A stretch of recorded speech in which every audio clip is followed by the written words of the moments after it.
All right, hello everybody. Welcome back to Westeros. We are coming at you with another Sea of Spears Sunday. We are all glad that you're here. We hope everybody's 2022 is going okay so far. We hope that it continues an upswing compared to the last couple years, and we hope that you are excited to be back in Westeros with us because we're excited to be back in Westeros with you. And I want our relationship to be one of parity between equals and friends and lovers. So, we are. It's too early in the stream for this. What? We didn't discuss this beforehand. I just want to point that out. Oh my god! So, we had a wedding last session that you guys might remember had a little bit of a party crasher, just a mild interruption of a duel almost to the death. The old With creeping groom. eat. Just, normal stuff. Everyone's been there. Yeah. And everyone survived. Yeah. Everyone survived. But the wedding did continue. I was going to say did continue as planned. Maybe not quite as planned, but it did continue, and that's what matters. So Luke got married. Yeah. With no moon. Yes, Luke is officially wed. We were doing some of the wedding after party stuff. We've got a spicy Dornish menu making the rounds. Everyone's having a good time. My camera's down a little bit low. I know Eric already fixed that, but it was just a little smooth. There we go. I was up here, ladies. Yeah, try to focus and not on my dope ass Song of Ice and Fire t-shirt that's covered in house logos, like my underpants are. Anyways, I don't believe you. Don't say that. Anyone could claim that. Oh my god. that's white. Robert hasn't seen me in my underpants, Felicia. I'm aware. Yet. Wink. Yes. So, we are back to the Toland Nymaryen. Rosie said it was a team building exercise. It was so we knew we could trust each other.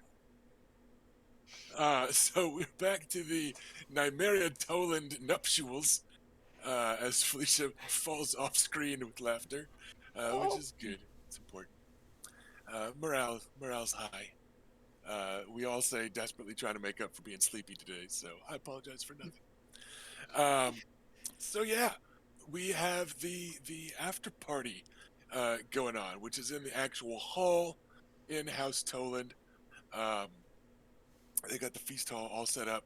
The Lady Bessa, not really a lady, but whatever, did arrive and bring some rolls, and those are like the token not spicy thing, in addition to also being kind of the go-to bread.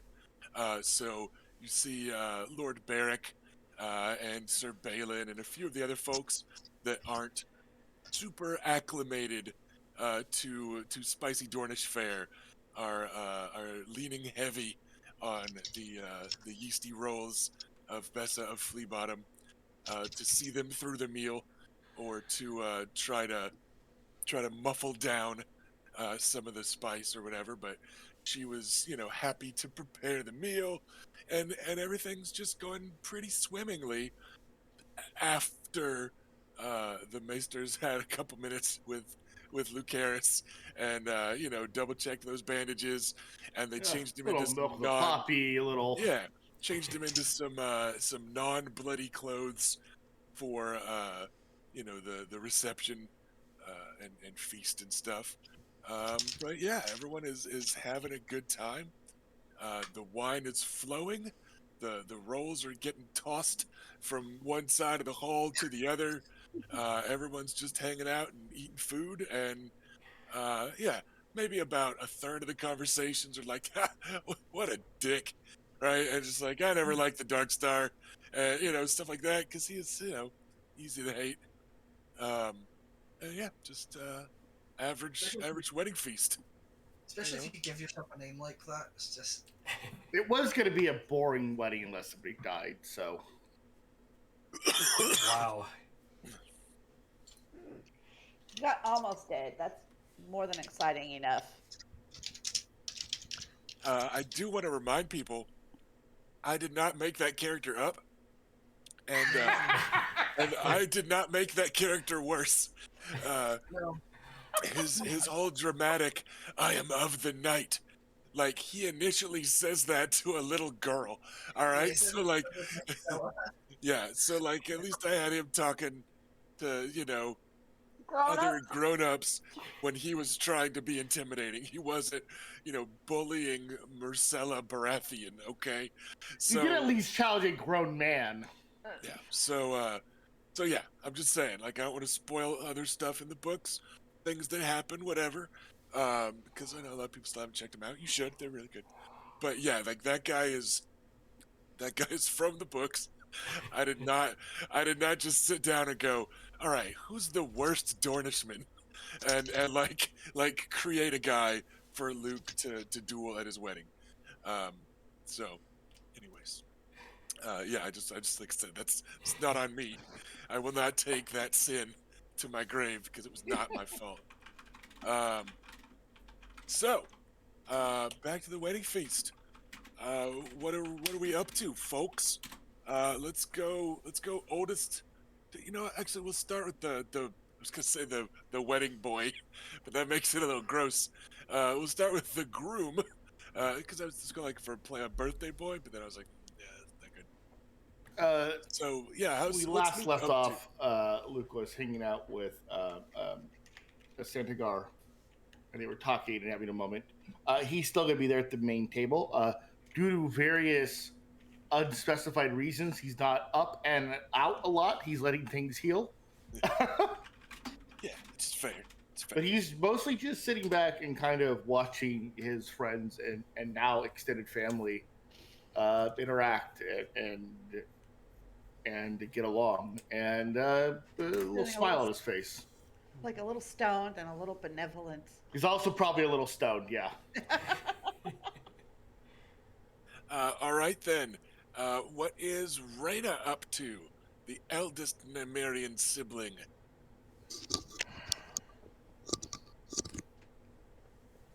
Um, actually taking this time to very much enjoy her husband, like being an observer to Willis's first real like Dornish event. During a social event. And he's taking it in stride. Yeah. He's taking at least a bite of every dish. Like even the scorpions and the scorpion peppers on the scorpions, and like the snake.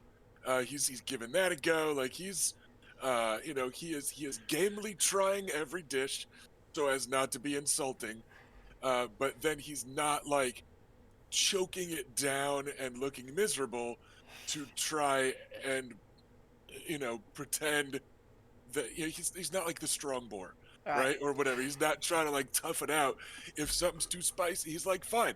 They can take my inability to finish it as a compliment, which is, I know, what most of the Dornish are after.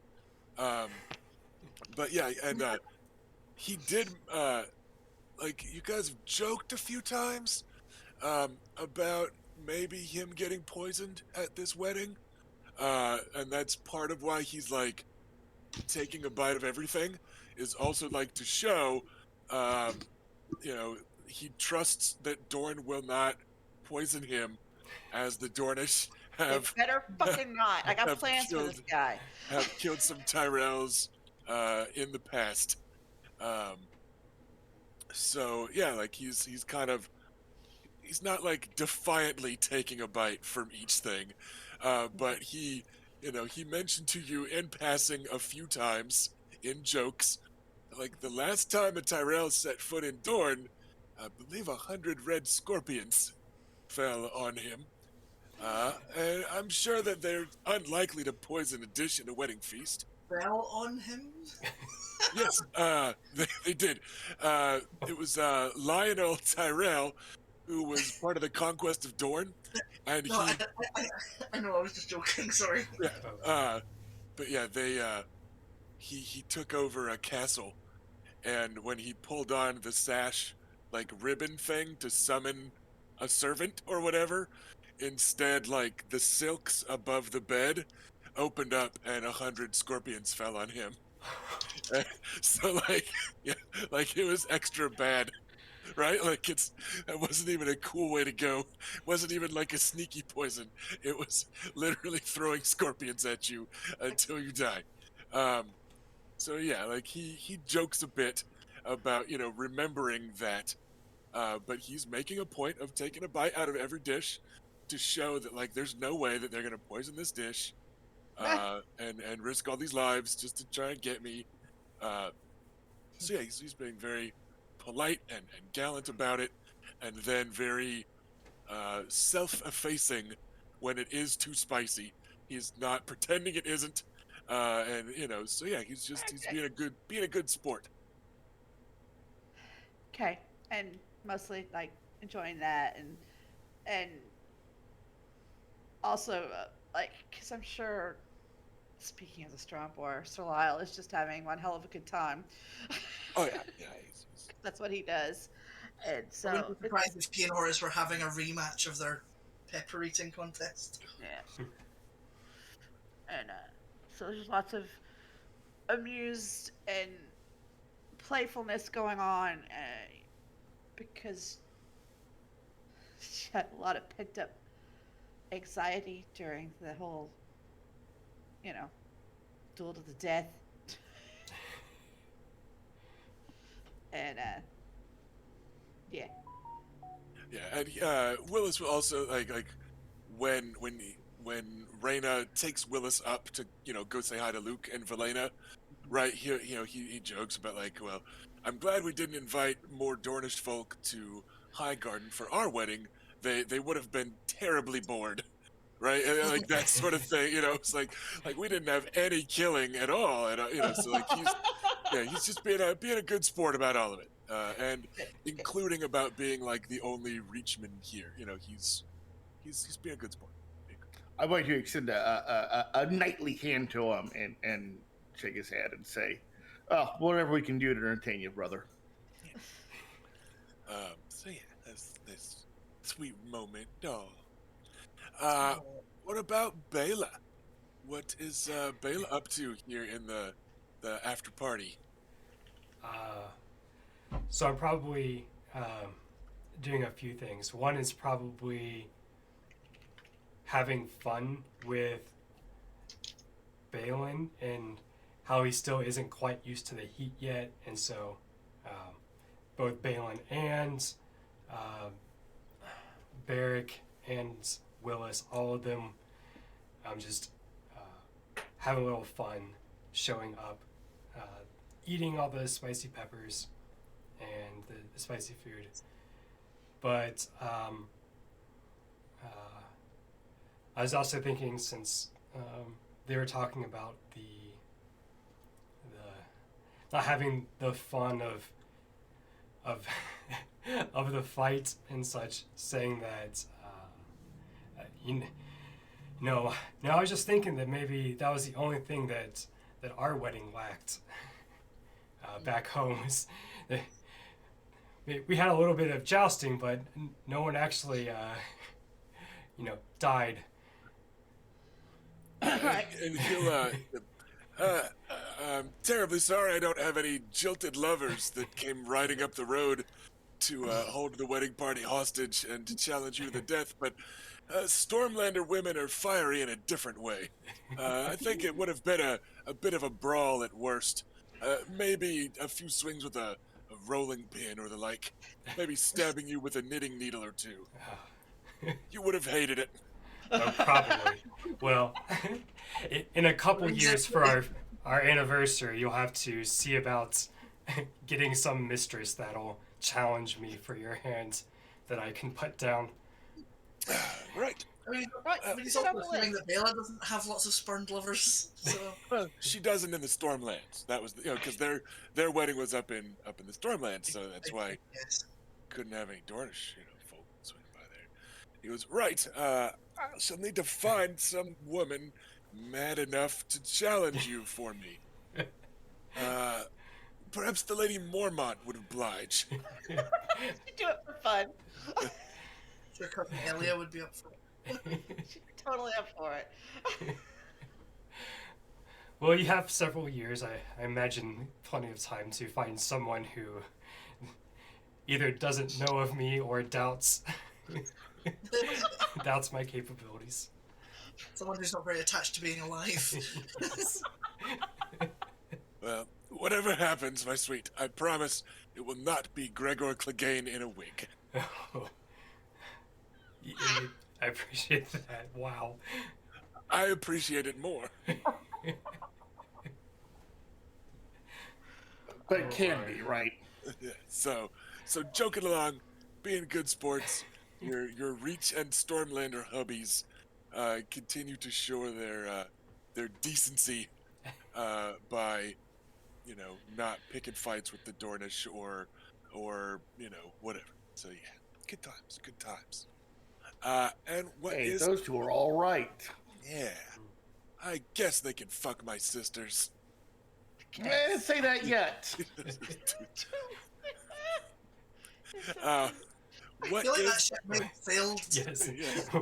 We weren't waiting. Wait, what? Looks like, but they didn't check with me yet. No one ran this by me. So what is Adam up to here at the post-wedding, post-duel feast? Right. Well, I think I'm going to try and speak to Robert Frey if he is not currently occupied. He is busily chewing on some of the Lady Bessa's rolls and warily eyeing any other food. And he's like, nope.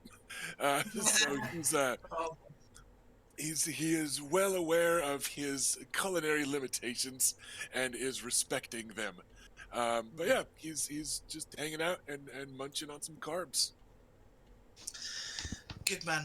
That's relatable.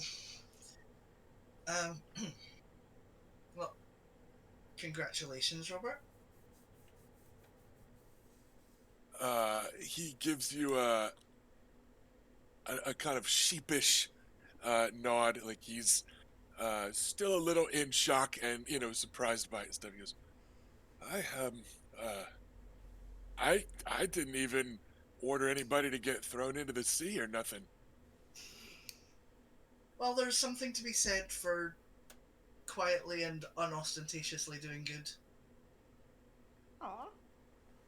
Apparently, I guess also, I don't know. I think Lady Alisane is a little less picky about this sort of thing than most knights would be.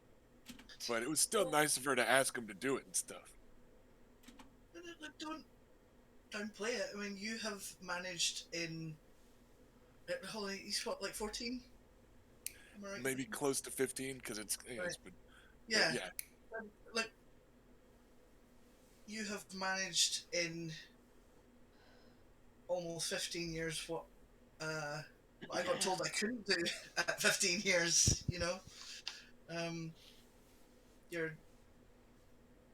you're already possibly the finest archer in the realm. We all know I'm not, but I'm better than most. And like Sir Balin said, I'm better than most knights. So now that I'm a knight, maybe in time, like Sir Balin, I could become renowned for my archery.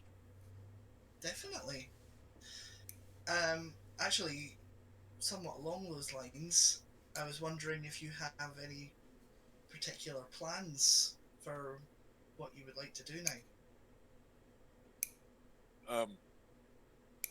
Do I not get to stay with House Nymaryen? Well, I'd like to offer you the opportunity to do so. I've been meaning to ask this for some time, and I was originally going to ask Lady Alisane if she had particular plans for you once you were knighted, but now that you're knighted, that rather moves things along. She's not the particularly planning sort. So I wanted to invite you to come to Harrenhal with me and train my archers. Oh, uh, well, aye, of course. I mean, as long as your grandfather, Lord Makar, I don't think I'm sworn to him just yet, because I didn't swear nothing. I, I But spoke yeah, I spoke to him earlier about this idea, and he has said that you're younger than the place deserves, but then again, so am I. And the I think the place needs more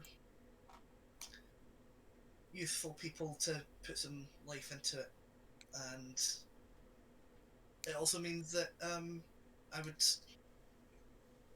have one of my most trusted friends helping me look after the place. oh, well, sure. Uh, And it also, would be nice uh, to go someplace a bit, cooler and wetter and stuff. Nothing against Dorn, it's just, it's not hmm, what I'm used to. the the food is likely to be less painful, and I I would also very much like to, well, within that, would like to give you some of your own land as well, and I'm hoping that that might help make you a more attractive prospect to Lady Bulwer. Well, I don't know if I'm ready for all that. I mean, I All only right, just got knighted, and I mean, shouldn't we ought to talk to the Lady Shella before we go giving land away and stuff? But um, of course. and but I'm just saying that I'm I'm telling you what I would ideally like to happen so that you have the chance to object if any of it is against your will. well, I will happily come to Harrenhal with you and train some archers and such. But I don't know yet about all the rest. Is all I'm saying. That's fine. That's all I need for now. And he just like sits up a little straighter, and it's like, "Huh, I'm a knight, and now I have prospects, and that was easy. Getting sworn, but that was easier than I thought it would be. I just, So like hang out with him for a bit and have drinks and food and kind of just have our normal kind of friendly conversation for a little bit. Adam does have like other people he wants to speak to, but he's not going to just be like, right, I'm off now. yeah. So, all right then. Let's do a quick second pass. Any particular plans, Lucerys? Or you just kind Uh, of staying chill and being approachable? I'd like to talk to Tyene, wave her down at some point. Okay. Give me 1 second. As lady? our Or the sister? who Tyene Sand, I don't know how to answer that. Oh, The lady or the sister. Tyne. sand She is one of the. she? Okay, yeah, gotcha. The one of the sand snakes. Okay, I honestly right. forgot she was here, and I thought you were talking Yeah, about your no, no, mother-in-law. no. No, I knew it wasn't that. I was like, did I forget? Because the Valena Tolan has a sister, and I was like, did I fuck up her name? Did I forget it? Uh, but yeah, she and the other sand snakes are making the rounds. She is primarily hanging out with the Princess Ariane Mattel, um, because they are besties. Um, so yeah, they will of course at least come by, that like everybody does at a wedding, and take their turn to curtsy and be friendly and congratulate you and all that. Um, the lady Princess Ariane also specifically congratulates you on defeating Gerald Dane. She says, "Oh, what a pleasure it will be, no longer worrying about his sour countenance, fouling up parties, and arriving, well, perhaps not as unexpected as today, but still, perhaps less than welcomed at various social gatherings throughout Dorne. Him and that grotesque lemon water of his. Such a sourpuss.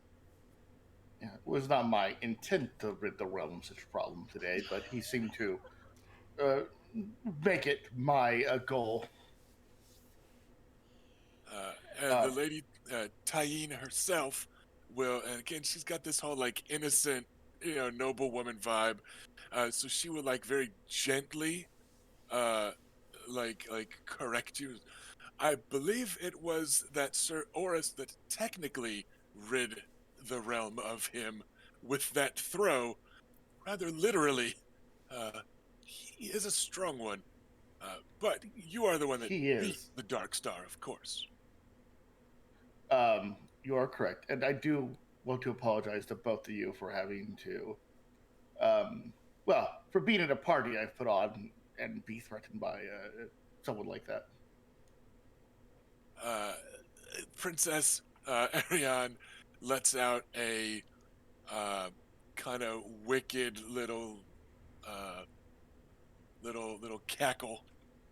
Um, it's a scandalous laugh type of joke. It says, "Well, it's not the first time I've been surrounded by a dozen knights, but it is the first time that they brought crossbows." And Tyene gives her a like, Psh, like you're so bad, right? Yeah, that sort of japing is going on. So, I will take the princess's hand and give her a little kiss on the back of her hand, very politely.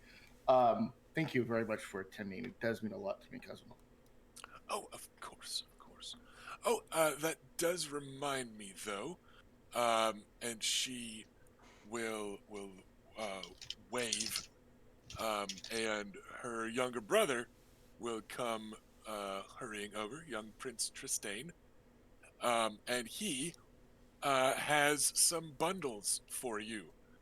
He's carrying an assortment of small gifts, uh, Oh, and he kind of bobs his head politely to his sister, and then does an appropriate bow to you, a more practiced etiquette type of thing. Is I gathered up the other ones, and here we are. And he places what is clearly a trio of books on the table in front of you. Um, and then Ariane kind of takes over the conversation, as she so often does with so many other people, but especially with her younger brothers, right? And she says, "One of them is from us, one is from your grandfather, bless you, excuse me. and the third is some northern boy, I think. But Tristane wanted to make himself useful like a real squire, and so here we are." So she gives them a little negligent, uh, gesture of like, "They're yours now," right? That little here, here, and you have Thank you. a trio of books uh, that are quickly noticed as on the life of Alan Valerian. He was a legitimized bastard during the Dance with Dragons, so he was very Valyrian blooded, a low-born bastard that became a knight because he was a dragon rider. But then he went on to become the Lord of Driftmark and Lord of House Valerian. He also had a younger brother named Adam. And these three books are a famous trio of contradictory histories that don't all see eye to eye with each Mm-hmm. other. One of them is written by Rue, Rue, who may or may not have been a septa and may or may not have been a lover of his. But that was like their angle to write that book.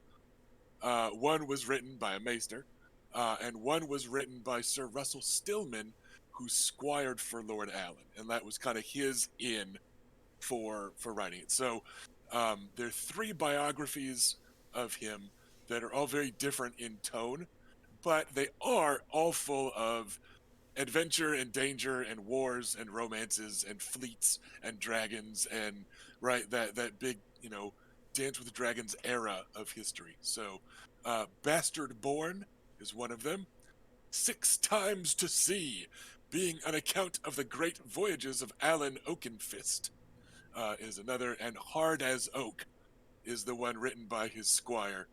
and that one has a few saucy details in it, written by somebody that it sounded like Lord Allen might have bragged to about some sexual escapades type of thing. So, yeah, they're kind of a notorious trio of books because, like, clearly some of them are lying some of the time, Yeah. but they're all this, three very different accounts.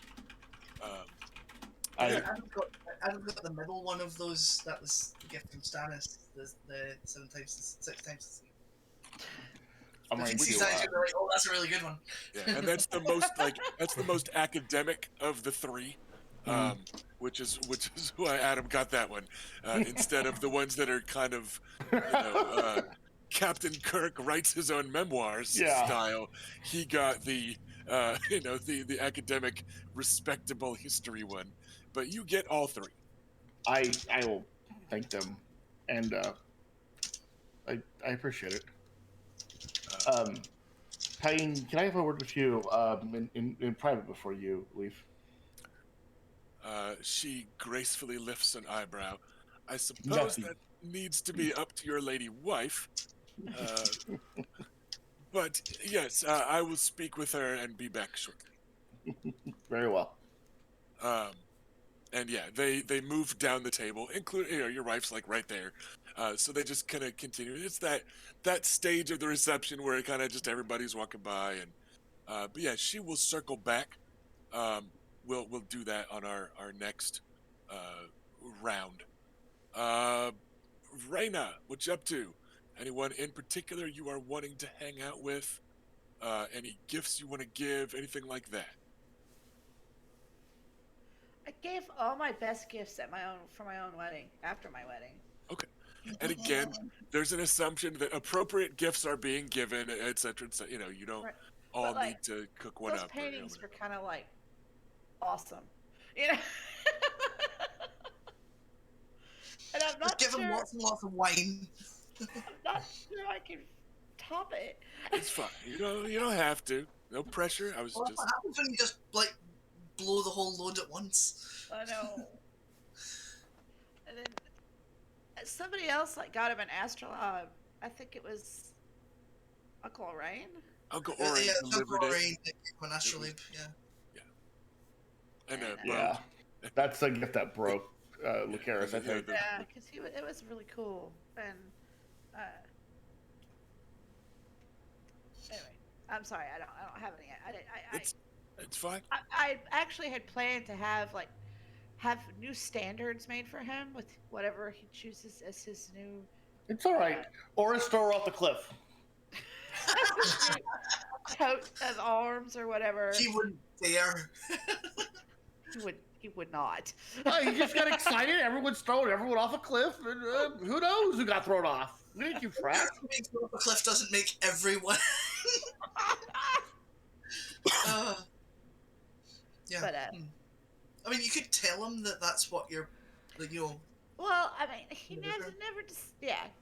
I mean, that was the plan, was to have new standards for riding to war or riding to weddings or riding to wherever when you're riding in state, and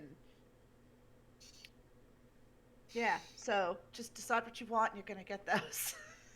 I accept your gift of new standards. Because I don't know what will go on them right now. I would keep my personal sigil, but I think I'll change the color to the color of House Cohen, so it's not to confuse men on the battlefield. Yeah, that sounds awesome. Well, So all right, she will arrange for standards to be made and all. Yeah, it's fine. It is a fine and worthy gift that again we're assuming everybody is giving decent gifts off screen and Or else the cliff is there. no one's being snubbed. There's always a cliff option. But any other particular hanging out that Reyna wants to do? Conversating?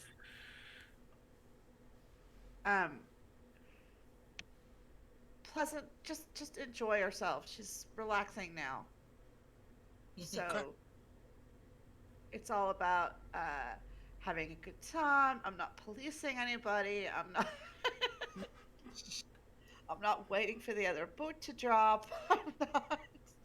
Uh, it's actually just doing a lot of lounging and sipping. And Okay. Bela, you are shot. Anyone in particular Bela's wanting to go after, hang out with, plot against, whatever? I don't have anything in mind. I would probably go hang out some with some of the sand snakes, and then maybe some uh,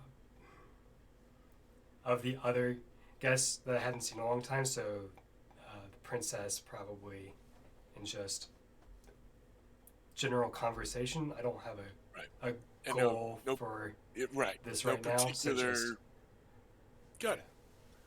Okay. Adam, you're up. I'd like to talk to Septon Jim.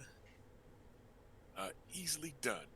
He is joyously out of his robes of office and back in regular. I was gonna say streetwear. It's not exactly streetwear. It's Westeros.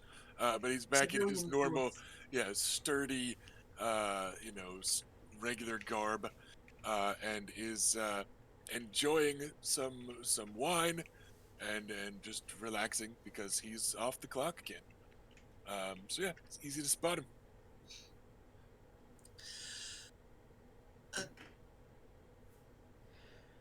I'd like to ask you a question of a philosophical nature. Dreadful idea. And he finishes his wine very pointedly and then thumps it down and gives you a nod. What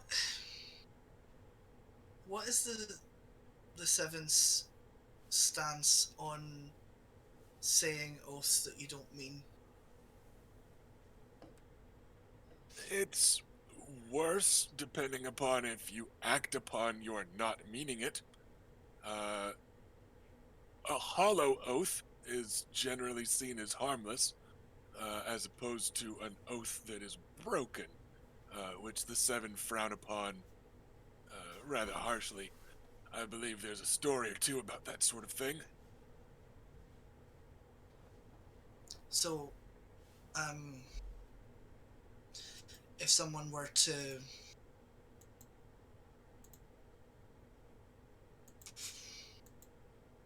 pledge love and faithfulness to someone that they did not love or intend to be faithful to, would that be a problem, do you think? Have they pledged false love and faithfulness to that person also? Or does that person understand, in whatever unique circumstances we are philosophically hypothesizing about, exactly what love and faithfulness is expected to entail? Hold on, there was a few turns in that sentence. You're the one that decided to approach a drunken Septon. Oh, I didn't know he was drunk, but I didn't say I was. Oh, you know. that was right. That was a tongue twister he let out with too. Alright, I suppose this was my own fault for trying to be subtle and circumspect. Lad, are you lying to the Lady Shella? Or does she also know what to expect by love and faithfulness? I think she knows. We spoke a little about my unique circumstances, and I don't think she expects anything of me. And I am essentially helping her look after the place until she can actually be with the man she loves. From what your grandfather's told me, that's all she's after. So I'm not going to be committing some dreadful sin by saying the words that I need to say. Is that what you said? If I thought you were, do you think I'd travel to the Riverlands just to damn you? And to sully my robes, uncomfortable as they sometimes are? When you put it that way, I suppose not. But I didn't know how much you knew. You and the lady aren't hurting anyone. And in fact, you're helping each other. And that's what the Seven want us to do. The crone provides wisdom and the mother teaches us compassion. It's not all just the father and his laws. Thank you. That's reassuring. As long as the two of you are honest with each other by what's meant by love and faithfulness, then you're being honest with the seven with what you mean by love and faithfulness. All right, that's good to know. Thank you for being so. Bad at being accepted? He says with a Well- cheerful grin, pouring himself another drink of wine. Well, I'm no expert in what makes a good septon, so I would be ill-equipped to judge. But I certainly don't think you're a bad septon. He gives you a cheerful wink. He says, well, you might find disagreements with some, but again, I tend to think that the seven smile on us more than they frown, and they want us to smile back a bit more than they want us afraid. Well, and I mean, you've gone this long without being defrocked, so I imagine you're doing something right. Being forgotten, I believe, in a great part, but yes, they've also not stricken me down, so I think even if the High Septon of King's Landing would be disappointed with how I do things, I like to think that the seven themselves are not. But when did you become a septon anyway? Sorry, was that when or why? Why? I missed it. Yeah, you're right. Yeah, he's asking why. Yeah, because wasn't smart enough to be a maester. He gives one of his standard joking responses. Right. Okay, I guess that. I imagine Adam might just like recognize that that's A good-natured deflection. Yeah. Yeah. Okay, I'm fine to like Fade into pleasant move away conversation. from that conversation. Yeah. All right. Hmm. Okay then. We are doing our third and final pass, but we've lost the groom. So we will go to Reyna. Last call. Any particular scheming or conversating? I would like to speak to the sand snakes, but not like enough to go find them. Does that make sense? So again, you guys can be assumed to socialize with them because they are your cousins. But yeah, you're not I gonna think like. they're rotated through our little seating area. Sure. And Princess Ariane will actually probably sit with Reyna and Grandfather Makar Yeah. and Willis for a bit when Tyene, like this will be concurrent to Tyene being off talking to Luke. Ariane will look for the other kind of very noble, highborn, certain classy type of people typus to hang out with. So Ariane, isn't she the one that's being like groomed? No. not sure what you mean. Like, who's the right hand to? She's Prince Doran's heir. Yeah, I mean she will It's be like- the Princess of Dorne when he passes. Well then, yeah. I mean, having her around to chat with is nice because we didn't. I mean, I can see us spending a lot of time competing, in a way, but not In a bad-natured way. and not calling it that. I can certainly imagine a sort of friendly, sisterly rivalry almost. Well, and also just you two both understand that you have expectations laid out before you, and you both also know that those expectations are taken less seriously outside of Dorne right. because you're going to be women rulers, and so yeah, like you guys In a similar, yeah, you are peers of a sort, but you're also pretty close in age, as well as being cousins. You're probably like second cousins or whatever. I don't remember exactly the family tree. But yeah, like, so yeah, you and Arion have probably hung out and had some chats. Normally, while Bela was out with some of the rowdier of your cousins, the Sand Snakes, right?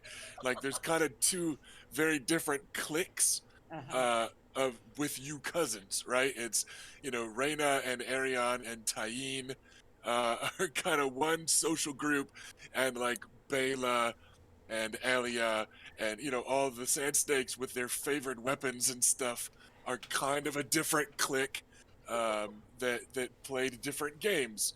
They're chasing each other with sticks and stealing torches from the walls of Sunspear to chase one another with or whatever, while you guys are plotting and scheming about how to break boys' hearts and whatnot. Like, just two different groups of kids that overlap. So she is quite content to sit and socialize. She is outrageously flirtatious with Willis, which is her way of showing that she believes in your marriage.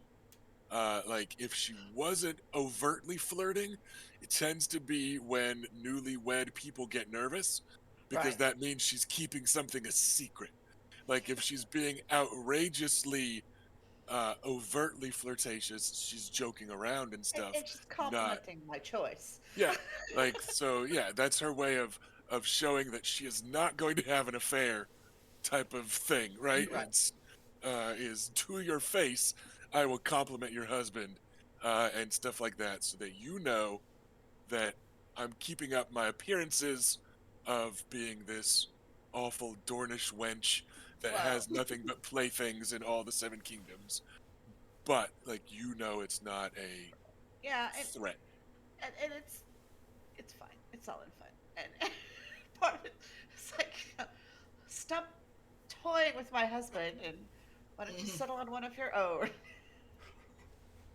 Why would I settle for one when I could have all of them and half their brides? Got a point. Just math, you guys. Like, Just math. Well, that's fair enough. Well, then go right ahead. We practice to your heart's content. At that, she will do a big over the top pout. Oh, never mind. Now it's no fun. Tell me more about the brothers.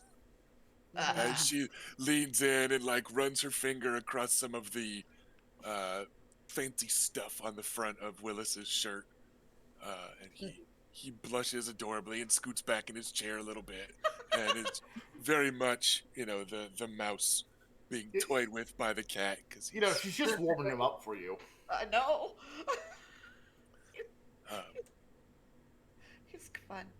so yeah, then she kills some time, asking all sorts of inappropriate questions about Garland and Loris, and then absolutely scandalizes him by asking the same questions about Marjorie, and right, like, she's just having fun.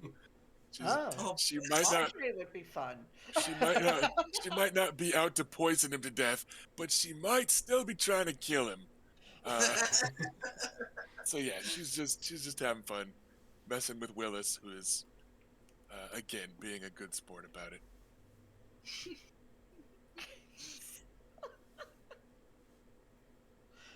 Okay, well. And she starts with stuff with like, do they have water gardens in Highgarden? I hoped that was why it would be called that. Places where everyone runs around naked, frolicking, and so, oh, they don't. Well, when was the last time you saw Sir Garland's lance? Right? Like, she's just fucking with him hard, right? And he's just like, Raina, what are you doing? Raina.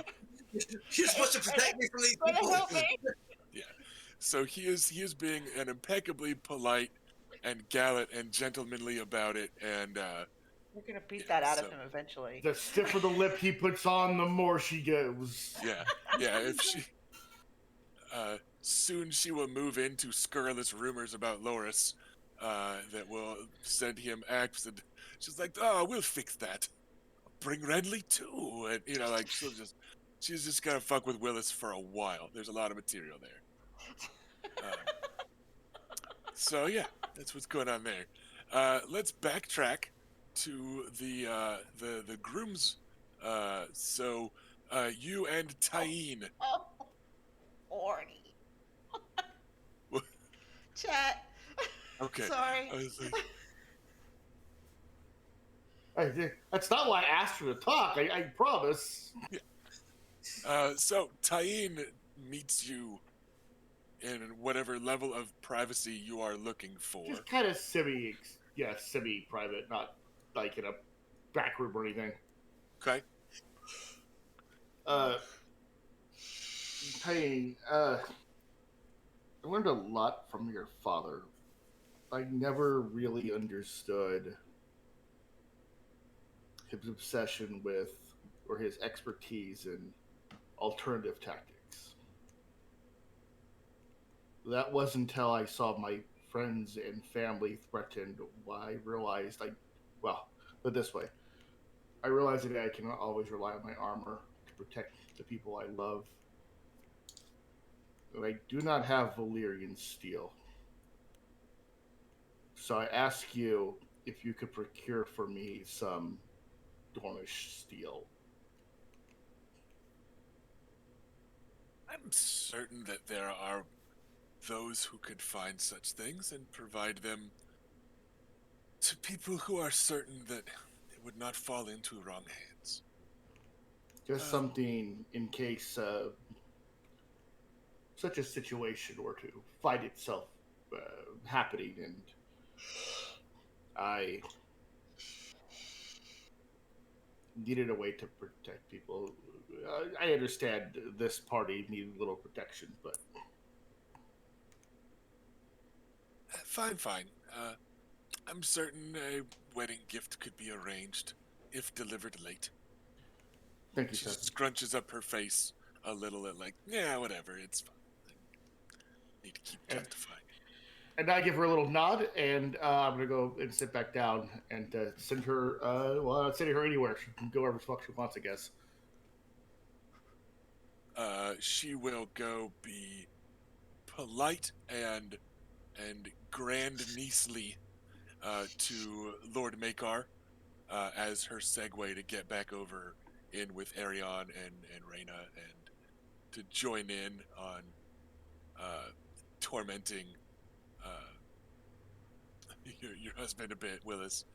She's got that gentle, sweet voice and this innocent and pious persona that she piles on innocent questions and observations onto Arion's like overtly salacious and outrageous comments in ways that just like rub it in. Yeah, And they have a routine. They have a system. Yeah, they play it up. For them. Yep.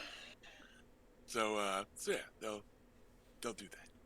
Yeah, Luke's gonna sit back down with his wife and do the rest of the party. I do draw Bayless' attention to that particular little sideshow there, so that she can observe it and laugh as well. So one of those lean back and make like an eye contact with her.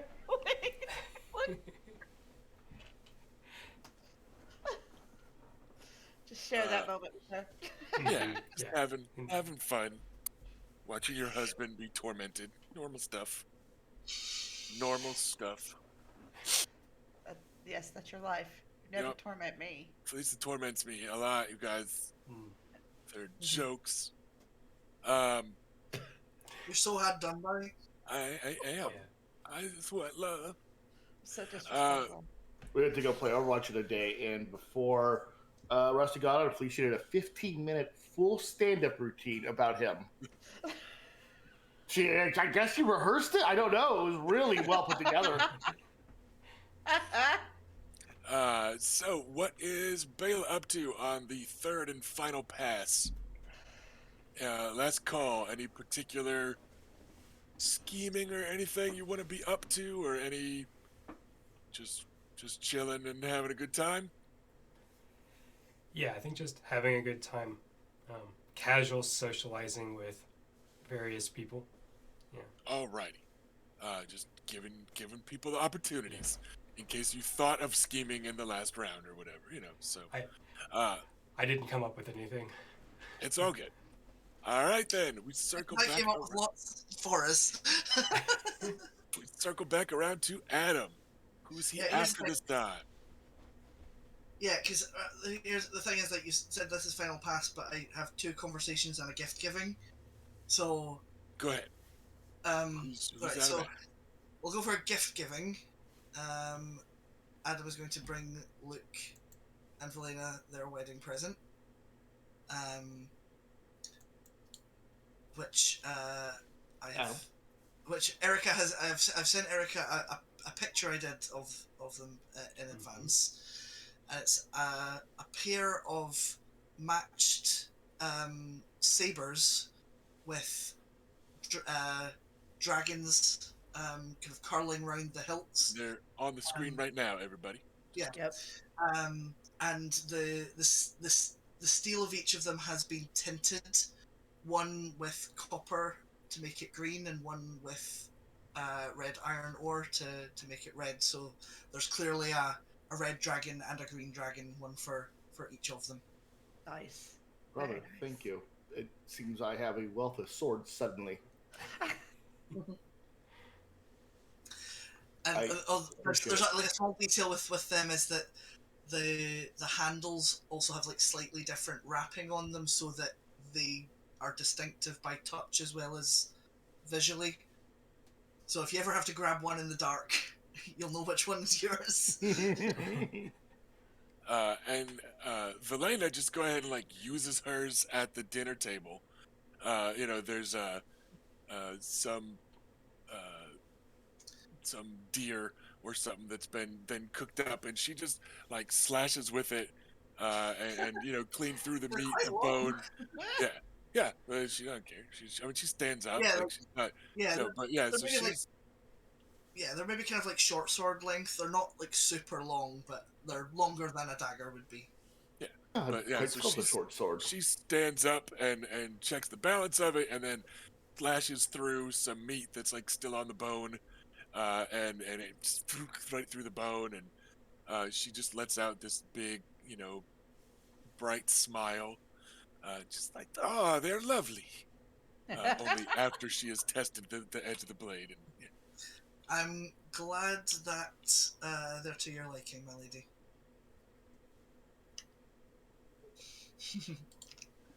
Sister. Yeah, okay. Call her sister.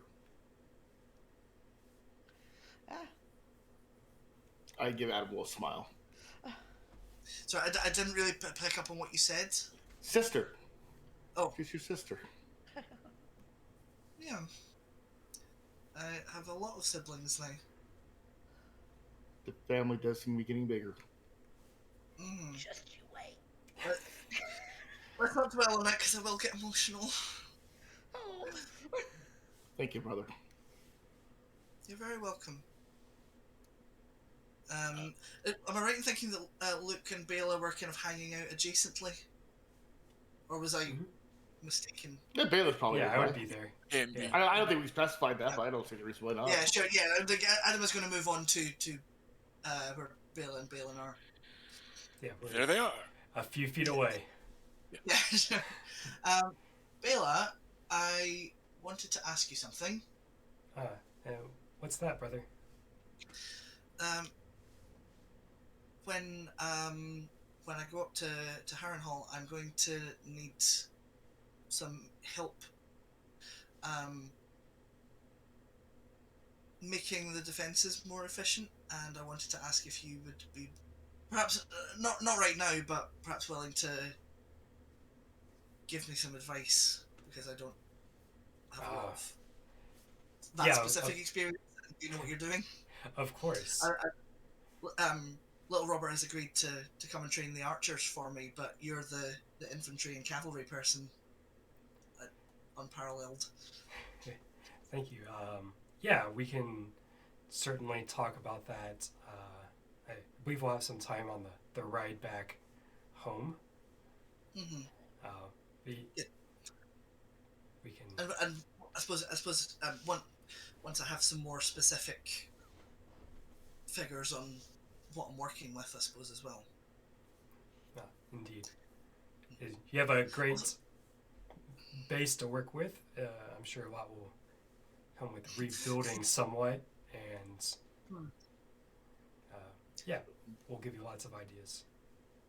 Brother, if you want my opinion, and Bela is probably the better person to ask, but unless you have enough men to truly hold that monstrosity, if you are really in trouble, you may be best giving it up and folding into the hills, and defending those.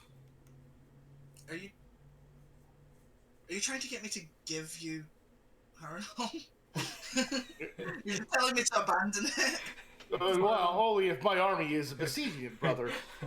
Oh yeah, brother. Just find the hills and retreat there, and just wait them out, and I'm sure the opposing army will find your wine and finest foods, and we'll have a grand old. I mean, they'll have a grand time there, and eventually they'll get tired and leave. I mean, we'll get tired and leave. I will gesture to the ruins we are in. That this is the Dornish tactic. You guys aren't. Remember that you guys are in the rebuilt. Well, yeah. I'll motion to the ruins nearby, and that this is the Dornish tactic: is if you cannot hold a castle, don't die holding it. I don't know exactly what I'll do yet, but I certainly. I think it would be very un-Nymaryen of me to flee at the first sign of trouble. That is not what I suggest. Just. It is a big castle. That is all. Oh, and thank you for your unsolicited advice. I was like, if you want my opinion, here, have it anyway. It's fine. It's fine. You get this is your special day. You get to do that, I suppose.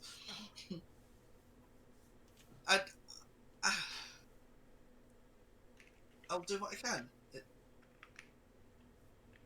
Not much more I can say to that. So anyway, Bella, and I suppose also Balin, I have a slightly more personal question to ask. How did either of you know that you were well suited to each other? Like how did you know that this was good? Oh, well,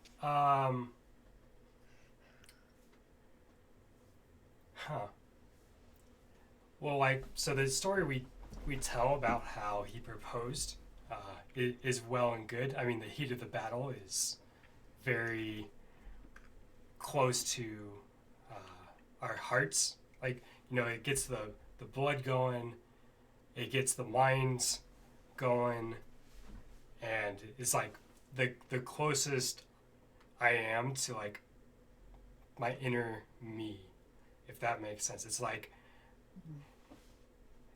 there's nothing separating like the instinct and the ferocity and the adrenaline, and just going on your gut instinct, and like that's when you're closest to being in your own like self, and there's nothing like that's like protecting you from the world. It's just like you, and you've put all of your walls away, right? You're not hiding anything. And then when you find something that works, like you said, it's just like that. You don't have to put those walls up. It's just raw, and your base level is you just know it. It's the same way that how to open someone's defenses up to get the perfect slash. It's just you can feel it. It's just instinct. That's not a great answer. I feel like I arrived at telling you you'll know when you know. No, that's all right. It was your answer, and that's what matters.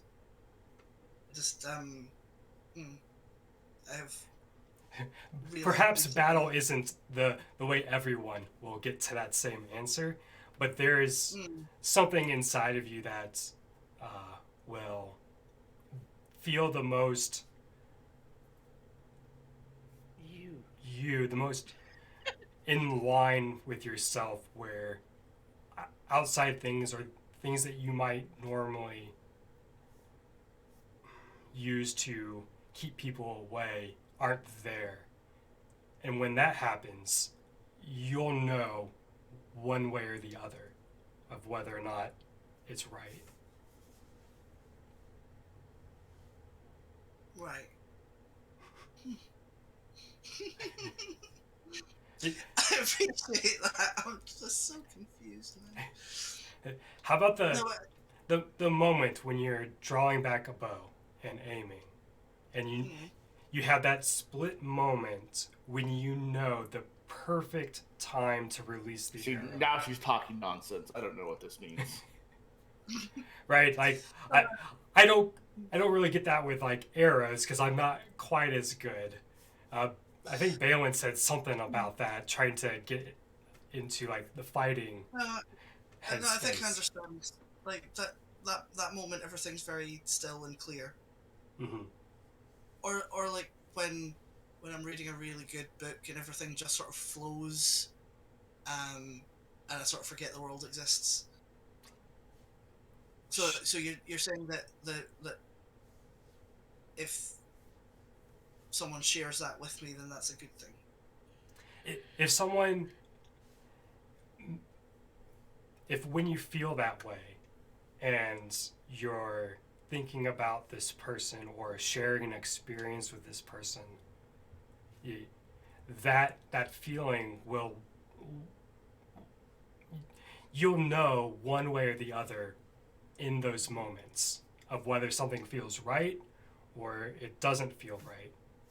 And and those are that's how you'll know, is in those moments. So even though when Sir Balin asked you to marry him, it was a surprise, but you still felt right about it. Yeah, because it was in that moment of just like you say, like just clarity, like things were finished, and the adrenaline and all those things just created this moment of clarity, and things just it felt right in that moment. And since then, the moments that have come that have been similar have also felt right.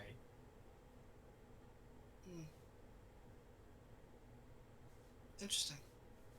Thank you. I hope that helps. I don't know if any of that made a lick of sense to most people. I don't know. Well, I think because I'm asking because things feel a bit uncertain, and when I have previously had difficulties of the heart, you have been very kind and helpful without telling me what to feel. So that's why I wanted to ask you, because I have realized very recently that someone is interested in me that I had not expected, and I don't really know how to feel about it. Oh. May I ask who it is? Now I'm curious. It's okay if you don't want to share. No, it's all right. I trust you. I mean, and well, if things go anywhere, you'll find out anyway, I suppose. But Mr. Ferris is interested in me. Oh. And it just hadn't occurred to me that might happen. And I certainly am not averse to it.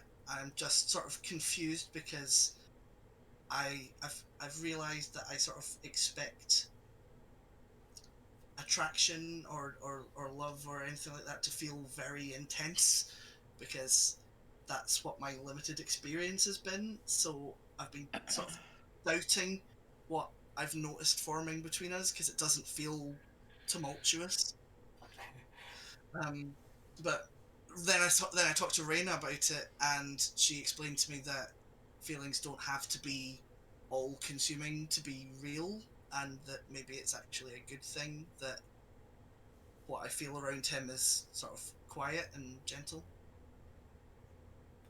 Yeah, that makes sense to me. Yeah, not every moment is going to be filled with high excitement and intensity, and a calm stillness could be very comforting in a way that makes you feel good. And Yeah, I think that's and and maybe, and I keep going to myself, well, if I need to intellectualize it this much, maybe is that maybe a bad sign? But also, I just do that anyway. it could just be you.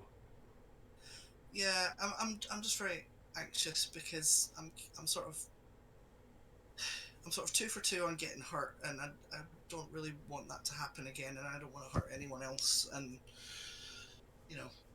but maybe I'm starting to think maybe it's a good thing that it doesn't feel the same as the other couple of times where I've had feelings, because those didn't go well. Adam, the candle that burns the brightest burns out the earliest. Oh, I know. I mean, like, yeah. Well, I give my brother a friendly pat on the shoulder and then turn slightly back to my bride so as to give him a little bit of privacy. Like he's like So, talking to his someone right next to me. yeah. You know what? I should probably be telling him this stuff. Just Yeah, I think at some point, yeah, that's a good idea. Good idea. Yeah, you know what? I think I've had sufficient drinks that I'm probably in a fit enough state to do that without sounding like a fool, or maybe more like one, and then it'll be a test. If he really likes me that much, he'll not be put off by my terrible anxious wittering. Well, I believe he's been around you long enough to know how you truly are, so I wouldn't worry about it. Oh yes, and he has been around for all the embarrassing me pining after someone else, which is I think I probably owe him an apology. Well, then that awkward conversation's already over then, since he already knows. I suppose. I'm going to do that while I've still got the courage. So thank you, Bill. I appreciate this. This was helpful. Yeah, anytime, madam. Kind of on his way away, he'll like pat Luke and Valena on the shoulder. He's on a mission. lead over to Baylor real quick and go, that boy needs to get out of his own head. Like a little fight down in a dark cave in a pool of blood to clear your head. I love that that's Baylor's solution. you need to have a really violent fight with some bad guys. Maybe we'll Works try for that me. on like anniversary or something. No. Something about Oh, reading a that's book. what you think. I don't know. The anniversary. No book's ever made me feel that way before. I can tell you that much. Okay, I get he asked you about war, but why did he ask me about relationships? I do not understand our brother. He wasn't asking Luke about relationships. I don't know. I think right. maybe he thinks your relationships have all been in certain locations in buildings. Sure, some have.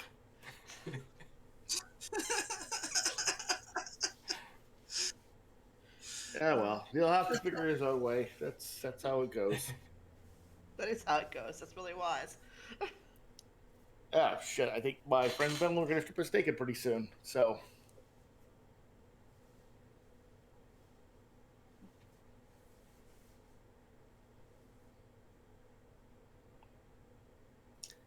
Sorry, What's I'm a little background? confused. Somebody I'm eating not him. sure whose turn it is.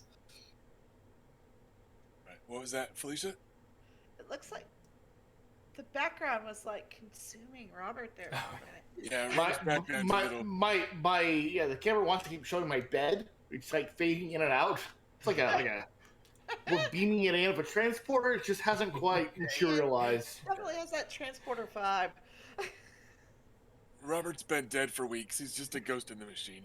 Yeah, actually, that is all It's true. just, Oh my god! what was the As last we're time? finding out, Robert died 10 years ago Yeah, today. like none of us have ever seen him face to face. Like, I'm Folks, just that bedroom's been empty for 20 years. Yeah. Oh. all right then. I believe we have one last conversation planned as we Yes. follow the having screwed up his courage, Adam Nymaryen, heading across the feast hall, humming the Jaws song as he sneaks up behind the unsuspecting It's not Mr. gonna Ferris. sneak up. I know, it's just yeah.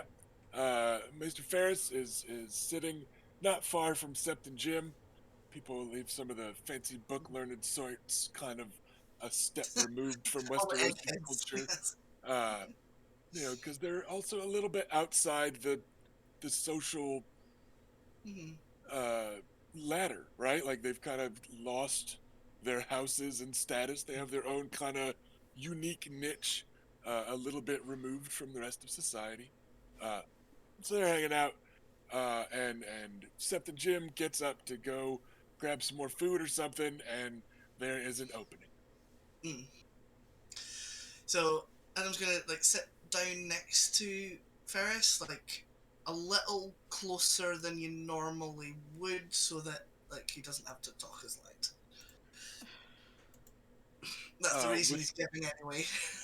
without without turning, like he just realizes somebody sat back down next to him, right?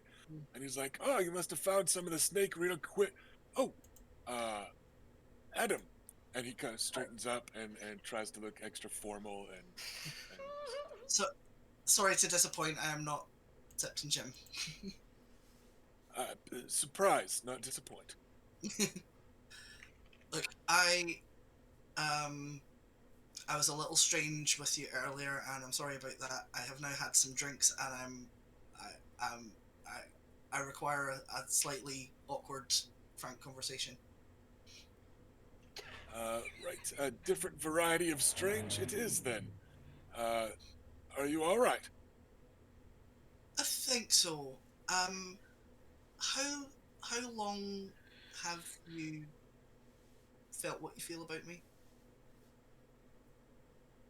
I don't mean to disappoint, but there's no scribbling in a journal or anything. I'm not terribly certain what the date was. I'm just. I wasn't struck by thunder from on high when I first helped accuse your family of murder there in the Red Keep or the like. But over time, after I would say it was during your assignment to Bitter Grove, when I saw how much you cared for the place and its people, that you grew on me. It's just I am embarrassed to realize that all that time you've had to watch me pine away for someone else when I didn't know that you cared for me, and I'm sorry that I put you in that awkward position, and I'm doubly sorry if that hurt you. He just gives a very awkward shrug. Says, it was my own fault for not having said anything. I couldn't expect the seven to plant some knowledge in your heart that let you know how I felt. And I couldn't expect you to similarly magically change how you were acting because of it. I'm not entitled to your affection, Adam. Aww. I know. Um, I just I'm trying to be decent here.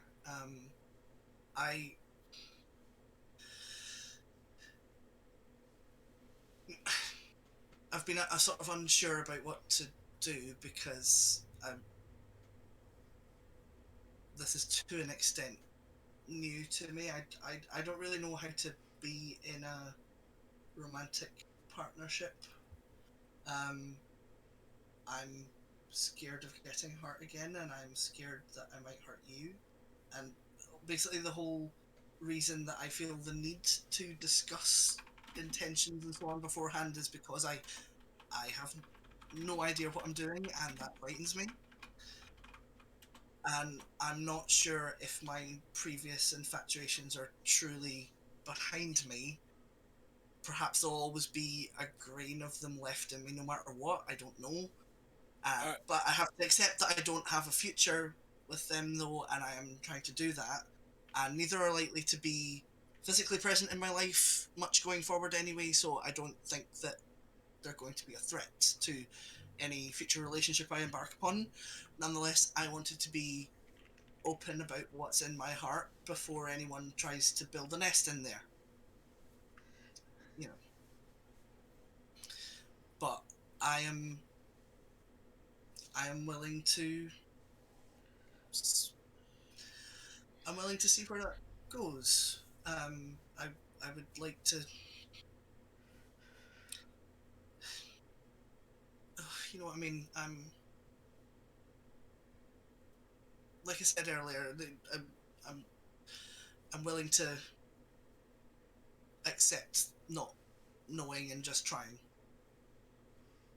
But a thing I should ask before we progress is, do you want this to be an exclusive relationship?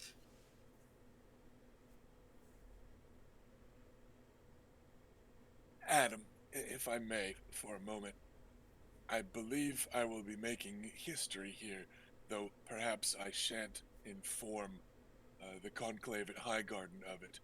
But I think I might be the first maester to ever tell his assigned lord that you are thinking entirely too much. We don't need to know how this will go, and we don't need to pry at making it go anywhere. We are, regardless of anything else, friends, and going to be working together for some time. Let us simply do so while also harboring other feelings for one another that can grow if they are meant to grow in time. We'll be working together, we'll be traveling together, we'll be living together. I am never set to marry, and you are unfortunately betrothed. Alas, my heart, I think, will handle it. But it's just... I'm worried that you're going to try too hard at this. Let's simply let it be. I think an untended grove instead of an over-tilled field. I mean, all right, but I'm not sure I know how to do that. But I am no expert in the ways of the heart either, but I'm certain that we can figure it out if we don't try hard enough. all right. Just 2 requests. Lady Shella knows my inclinations in a general sense, but it is vital that her dignity is respected, so I don't need anyone to be deceitful, but I do require discretion. And if you ever feel like something is amiss between us at all, I want you to tell me. Even just the worry that something might become amiss in the future, I never want to be a source of distress for you. Understood. I won't bugger you into the Lady Shella's solar. I promise. Until after she is dead. Like, he goes like bright red at that. Yeah. And he clearly has a bit of a flush. Like, he and Sept and Jim have been hitting the wine pretty hard. this evening, so he's being a bit Yeah. bolder than normal, but he's Yeah. just he seems affectionately bemused by how worried you are about him, right? Like, it's like you are really thinking about, he says, but yes, of course, discretion, etc., etc. Oh, and regarding your prior pinings, I understand. I have seen them both. Your distraction is understandable. Uh, and I understand that either of them could kill me effortlessly. Uh, I won't be challenging the Aurochs to fisticuffs for your honor anytime soon. I wouldn't. I would not have expected that you would. Hmm. I'm.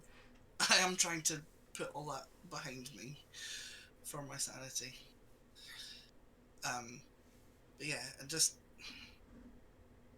and like Adam's gonna just like let his hands just kind of very like just like his fingertips just like very lightly brush Ferris's just like and just leave them there and just please never disappear overnight. If you ever have to leave for any reason, promise me you'll always say goodbye and not just vanish. I am assigned to your service for quite some time. That is the very least of your worries, Adam. I'm not That's going to abandon the robes, the chain, and you in the middle of the night and run off to be an associate mercenary scholar or the like. You gotta watch out for those guys. no. They're dangerous. I understand that. I mean more, you know, if you spent the night in the future at some hypothetical point in time.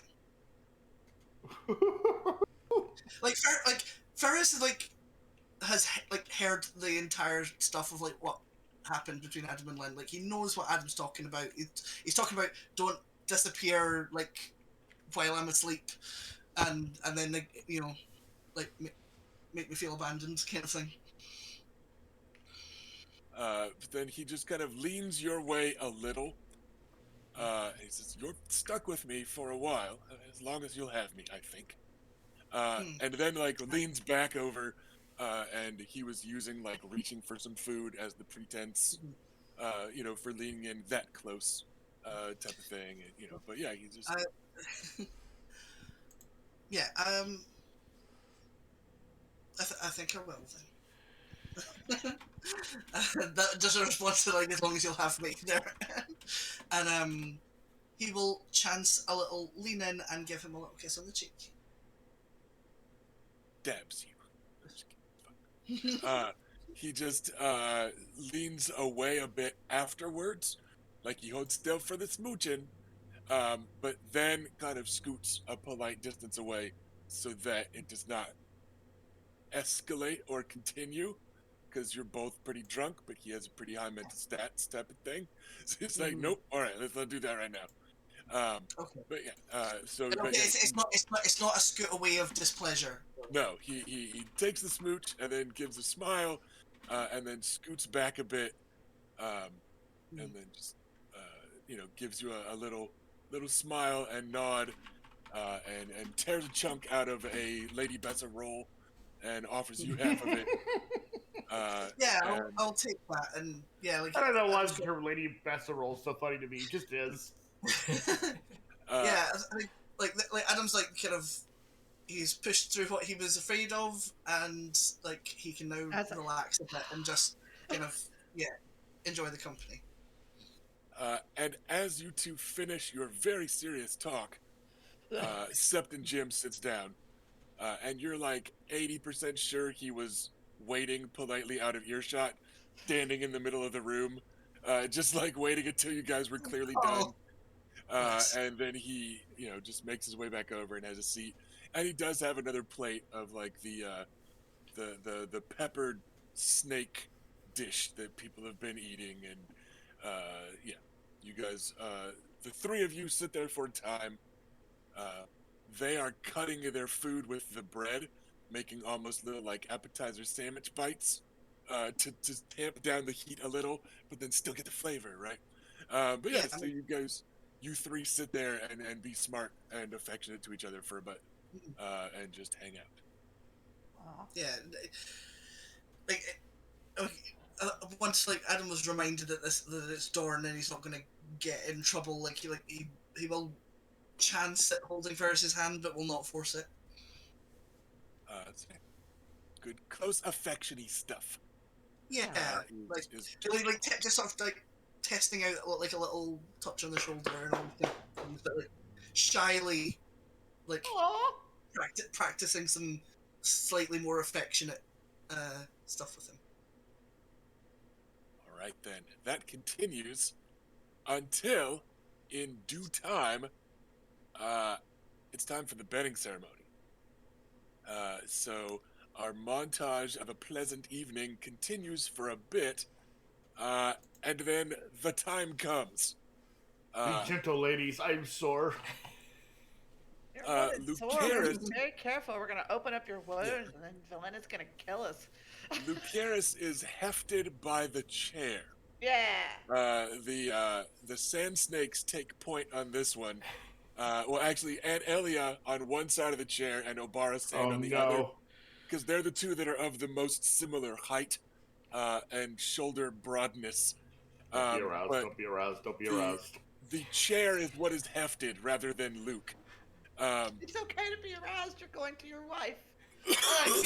You know, my aunt lifting the chair. Yeah, but maybe just not by his aunt and cousin and stuff, Being strong. So yeah, so Luke's bedding ceremony bit is surprisingly chaste and careful. Luke, I'm presuming, is going to give in to the peer pressure and constant instinct and at least take off a shirt.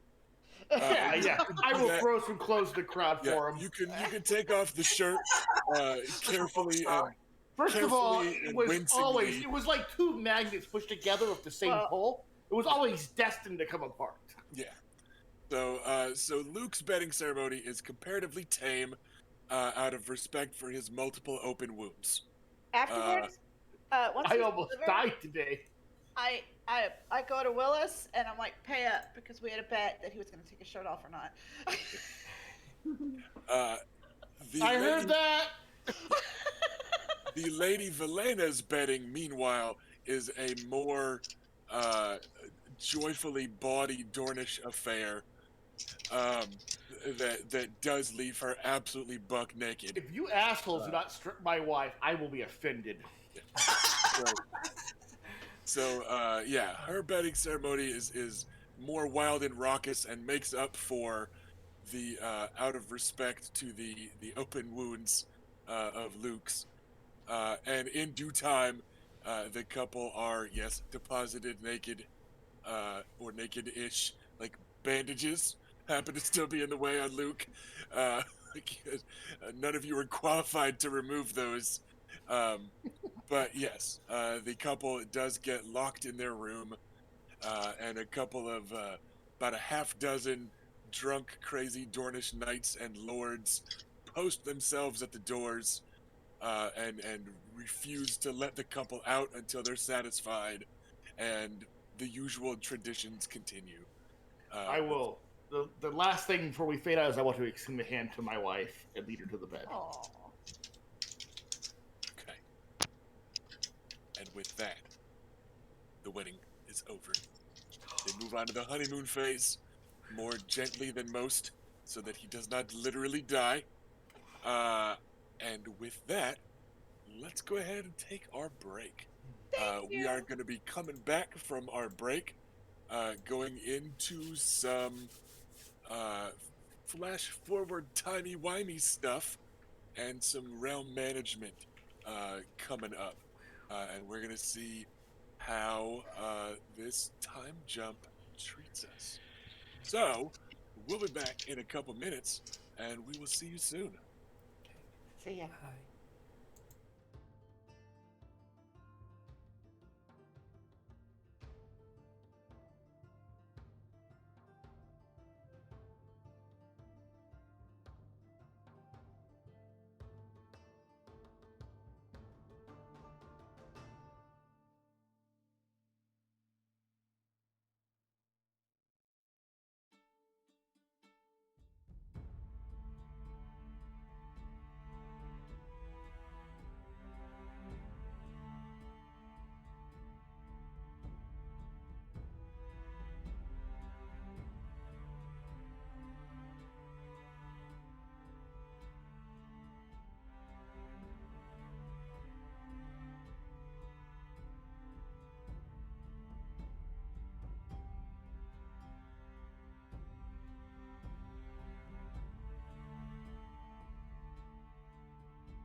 right, everybody. We are back from our brief break. That was a lot of bees. And hopefully you're back from your brief breaks also. And we will get back to it. We are going to be picking up with a bit of a dramatic, uh, it's going to be a little bit of a travel montage at first, because people have to just like go back home from Wyvern's Rest. But then we're looking at, um, we're going to integrate some House Fortune with some plot advancement in chunks. And then we've got a wedding in Harrenhal to attend. And then we're going to do a pretty long stretch downtime with House Fortune advancing the clock, basically, in an abstraction. These are going to be just, spoiler alert. You're not going to like go to war in the downtime. No one's going to be attacking your castles in the downtime. It's things will be fine. There may be the occasional downtime montage of hunting bandits, right? Where three of the Nymaryen siblings are back together again because there's a new would-be Vulture King that everybody in Dorne gets together to whoop on her, right? So like there might be some violence in these kind of montages, but In these trying times. I promise you guys aren't gonna like be missing anything, right? So we're gonna be doing a kind of just pleasant times fast forwarding for a bit. So first off, we're just gonna warm up a little bit and dip our toes in. We're gonna do let's just do one quick House Fortune roll for House Nymaryen itself, because this is an abstraction of the last couple of months where you guys have been traveling and coming back. Then you got to Wyvern's Rest and you went down to the wedding here in Dorne, and then going back to Wyvern's Rest. Let's just do one to kind of remind people of how it works. So Felicia is going to roll these. Yes, Lord Makar is the Lord, but when in doubt, we want player characters to do it.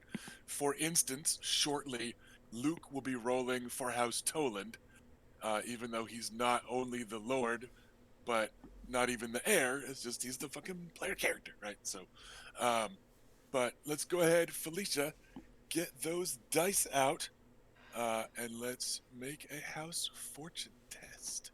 All right. I got my little thing here. All right. House Fortune. It's been a while. I gotta open my actual game book. Wow, some people are It's just a- not prepared today. I think it's a status check with. Yeah, that is with the stewardship specialty if you have it. So status with stewardship. Let me tell you how much Bela paid attention to stewardship courses. Let me guess. She didn't really. No. Opening arena. I didn't have her open. She has to learn it now. She's got a little pencil behind her ear. Staring at spreadsheets. Luckily, so far, going out and hunting bandits in Willlands has worked out okay. You will run out of bandits eventually. That's what I'm afraid of, and then I'll have to actually run the place, and we'll see how that You goes. shifted Will to an entirely bandit hunting industry. The Yes. problem is we're out of bandits. They do safaris and stuff.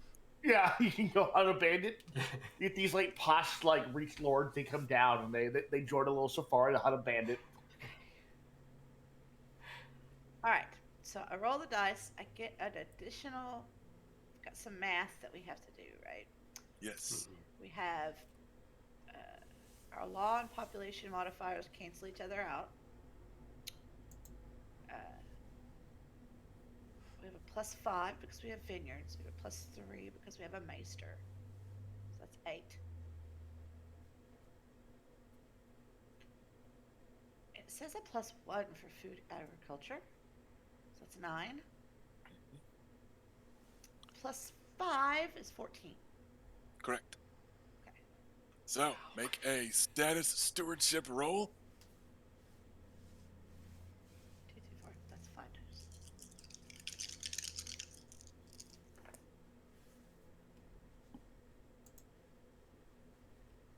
And then add your addy bits that you just added up.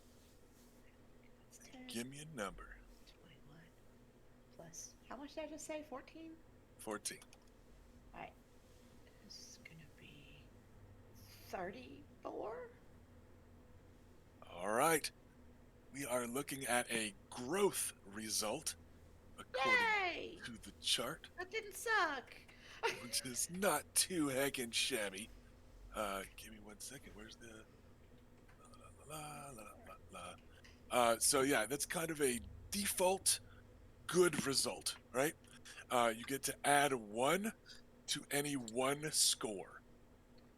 And because this was a roll just kind of taken back over after you guys had been on the road for quite a while, and you're not in the middle of any one project type of thing, I'm just going to say that 1 can go anywhere you want to, Felicia.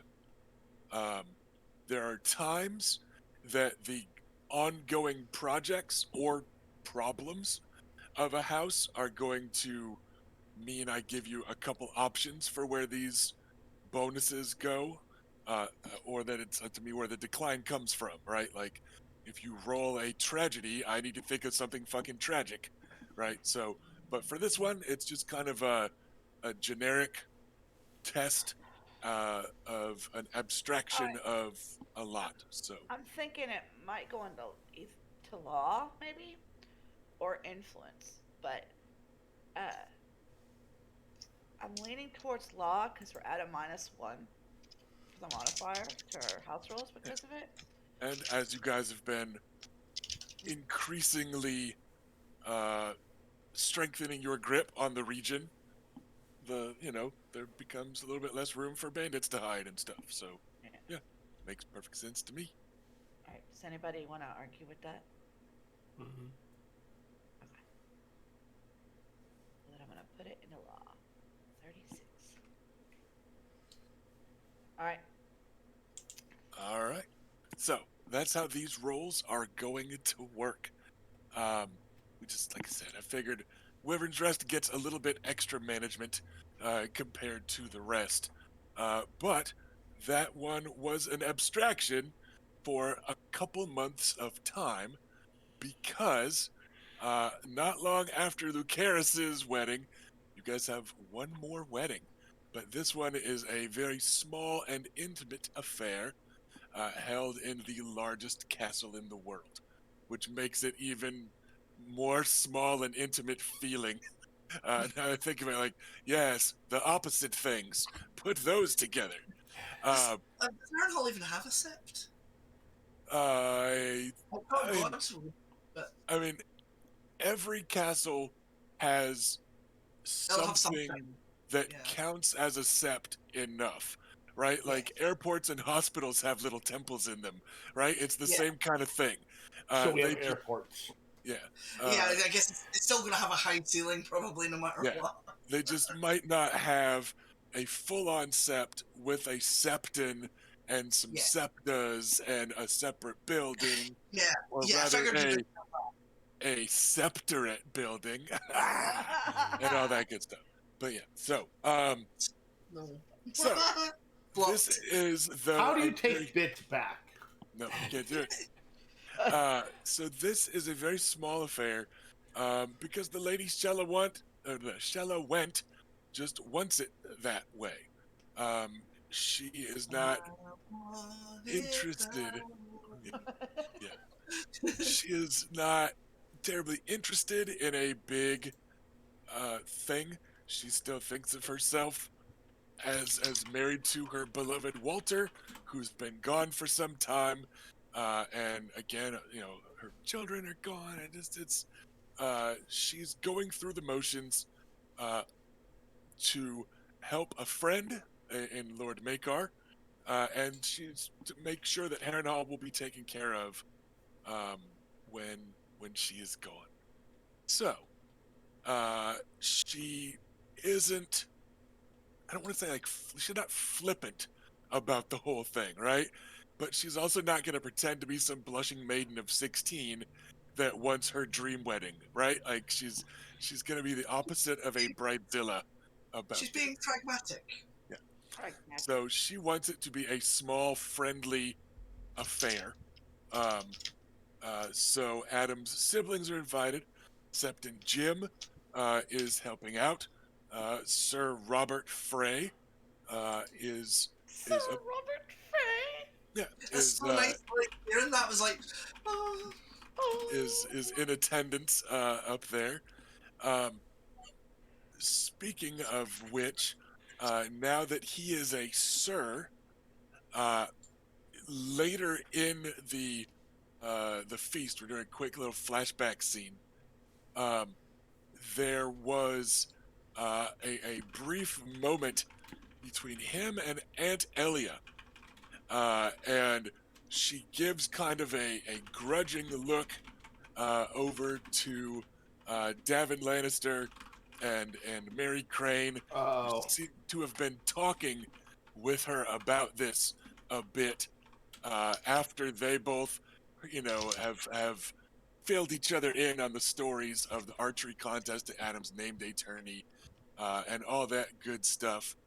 Um, and Aunt Elia gives Robert, uh, as you guys are leaving, she gives him a And then Robert. giant sack of red fletchings that are painted and ready to go, and has given him permission to call himself Sir Robert the Red Feather Frey, oh, lovely. because alliteration is a big deal in Westerosi nicknames.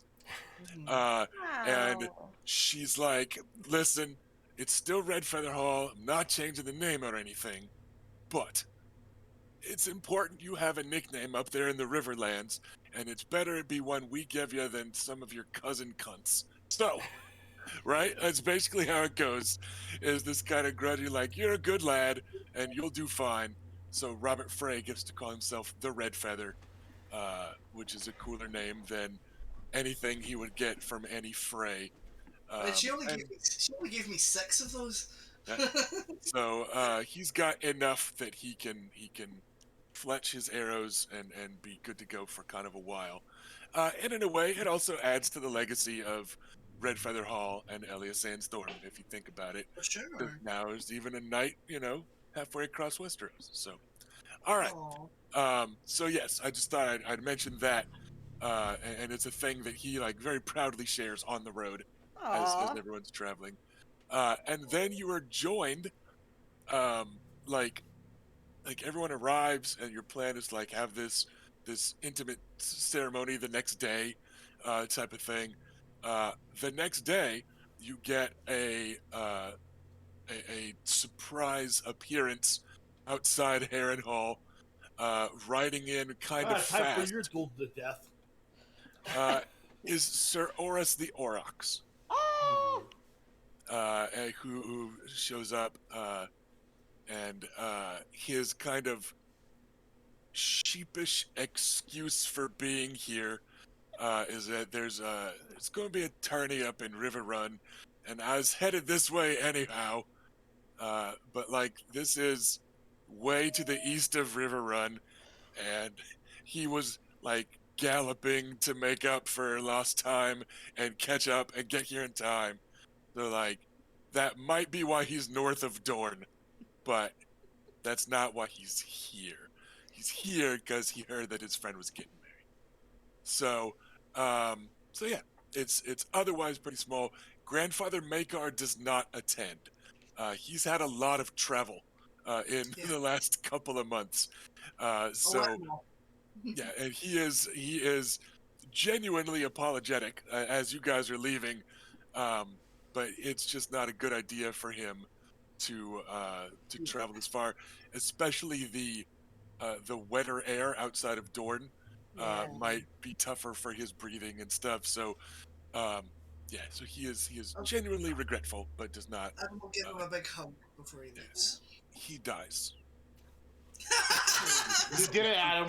Fucking did it. Wow. That would fuck him up because he's already killed didn't- one family member. Yeah, you didn't say it was a gentle hug. You said a big hug. You were very clear, Adam. We all knew that meant a grandfather murdering hug. No. So, He's fine, it right? is, yeah, he's fine. He's fine. So it is a fairly small, but very warm ceremony. It's literally just in the chambers that they use all the time. Like the kitchen is right over there, right? Like they're not pretending that it's anything that it isn't.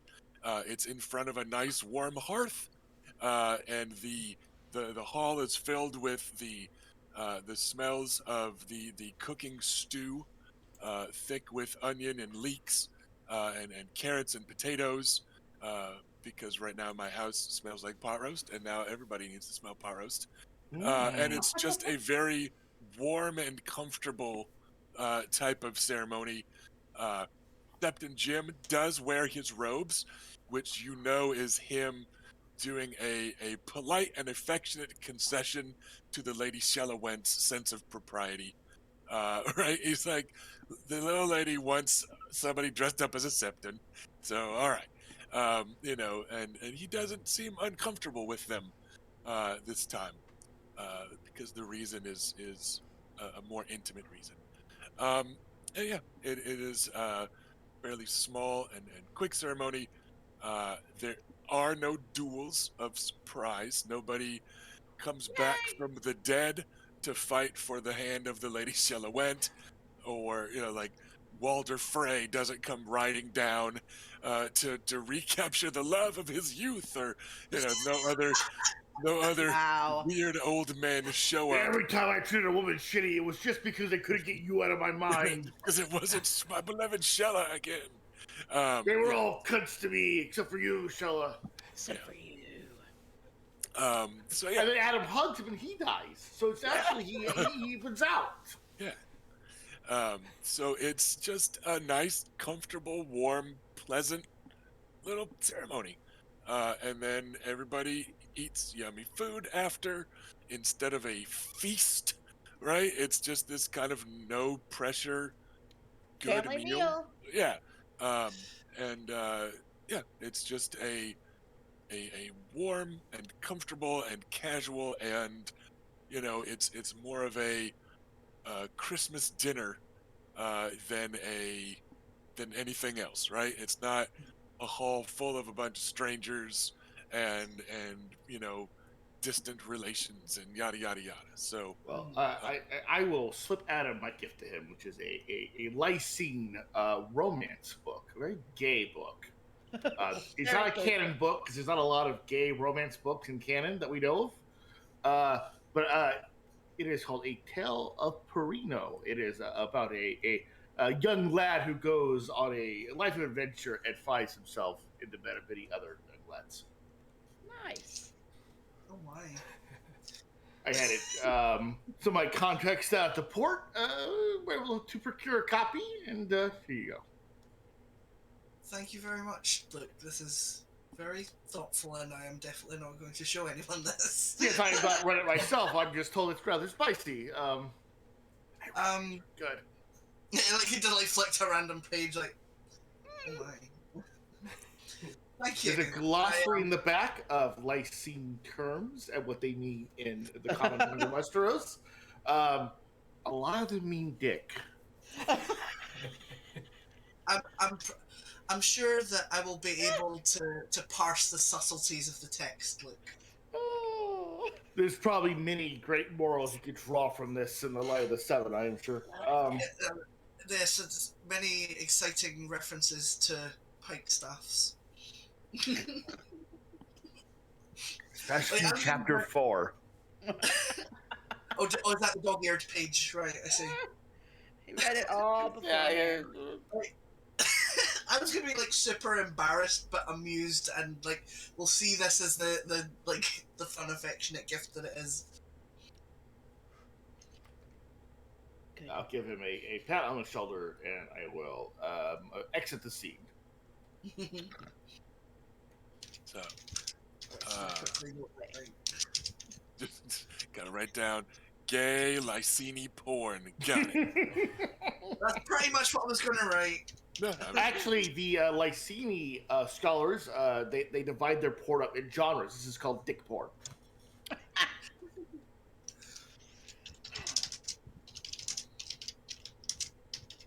And he just types away, quietly ignoring you.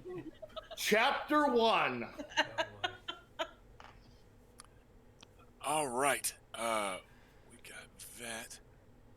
And now we are going to move into that longer run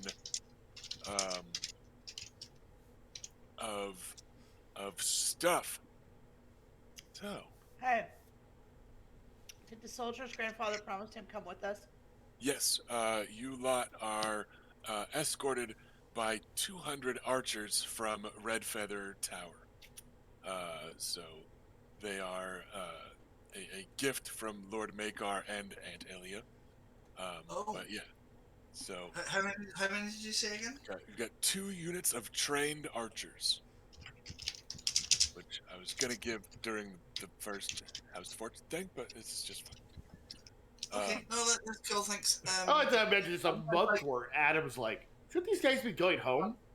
I'm just gonna flag up right now because I've forgotten to properly do so every time there has been the opportunity, but he is waiting on a letter that would probably have been at Wyvern's Rest, but it doesn't have to be dealt with right now. But I feel like I keep forgetting to mention it, and so we keep going past it, and it's been 2 years in game.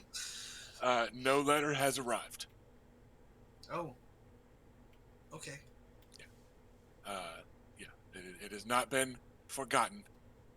Just it has not made it to you. Okay. So, some House Fortune kind of quick breakdowny stuff.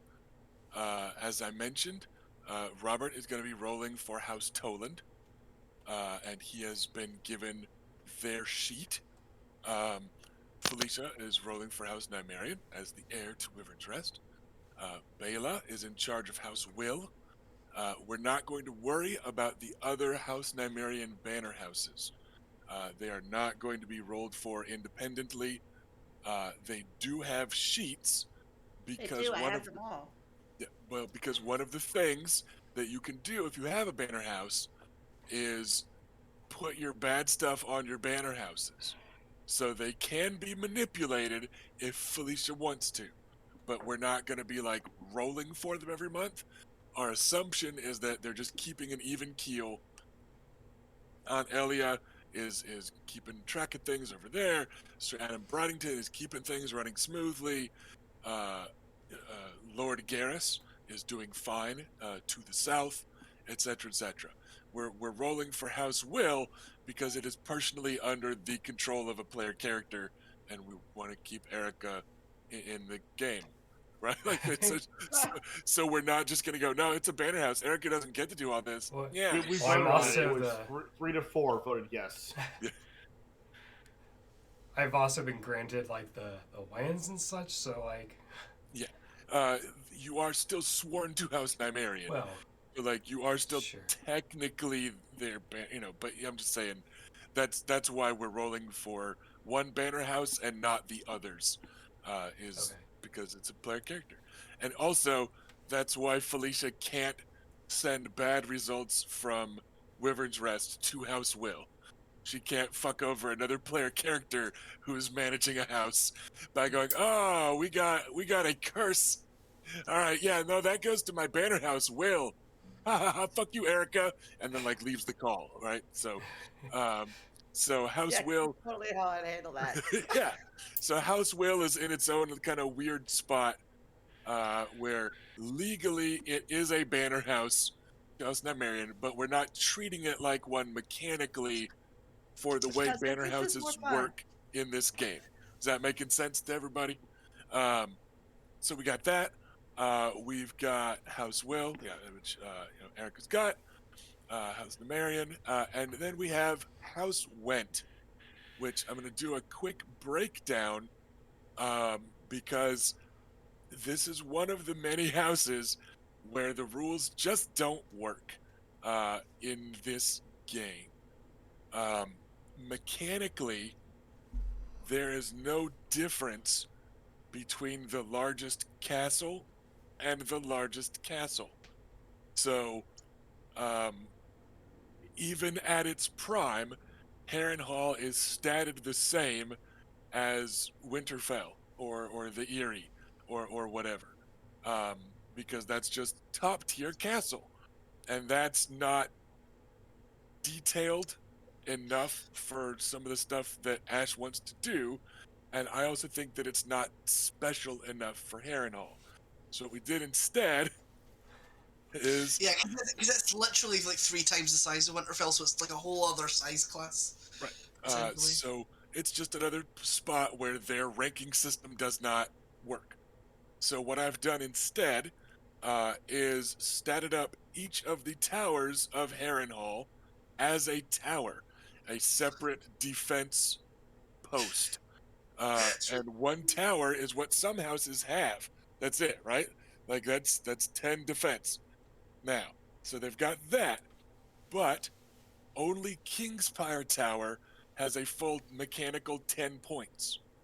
The Tower of Dread, Widow's Tower, the Wailing Tower, and the Tower of Ghosts are all fractional constructions that will require some points invested into defense to get fully up to snuff and stabilized and cleaned out and reclaimed and yada yada yada.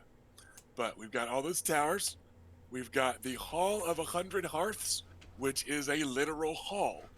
It's like one step below Wyvern's Rest, right? It's a 20-point defensive thing.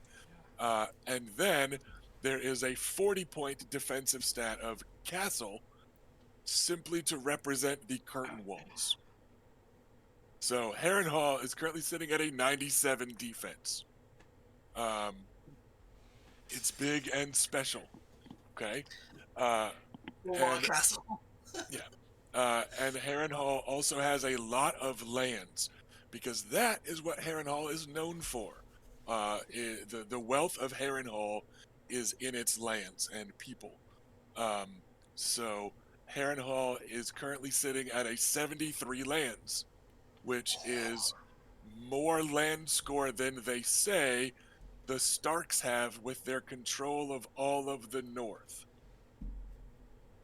Right? Because again, their charts just don't quite work.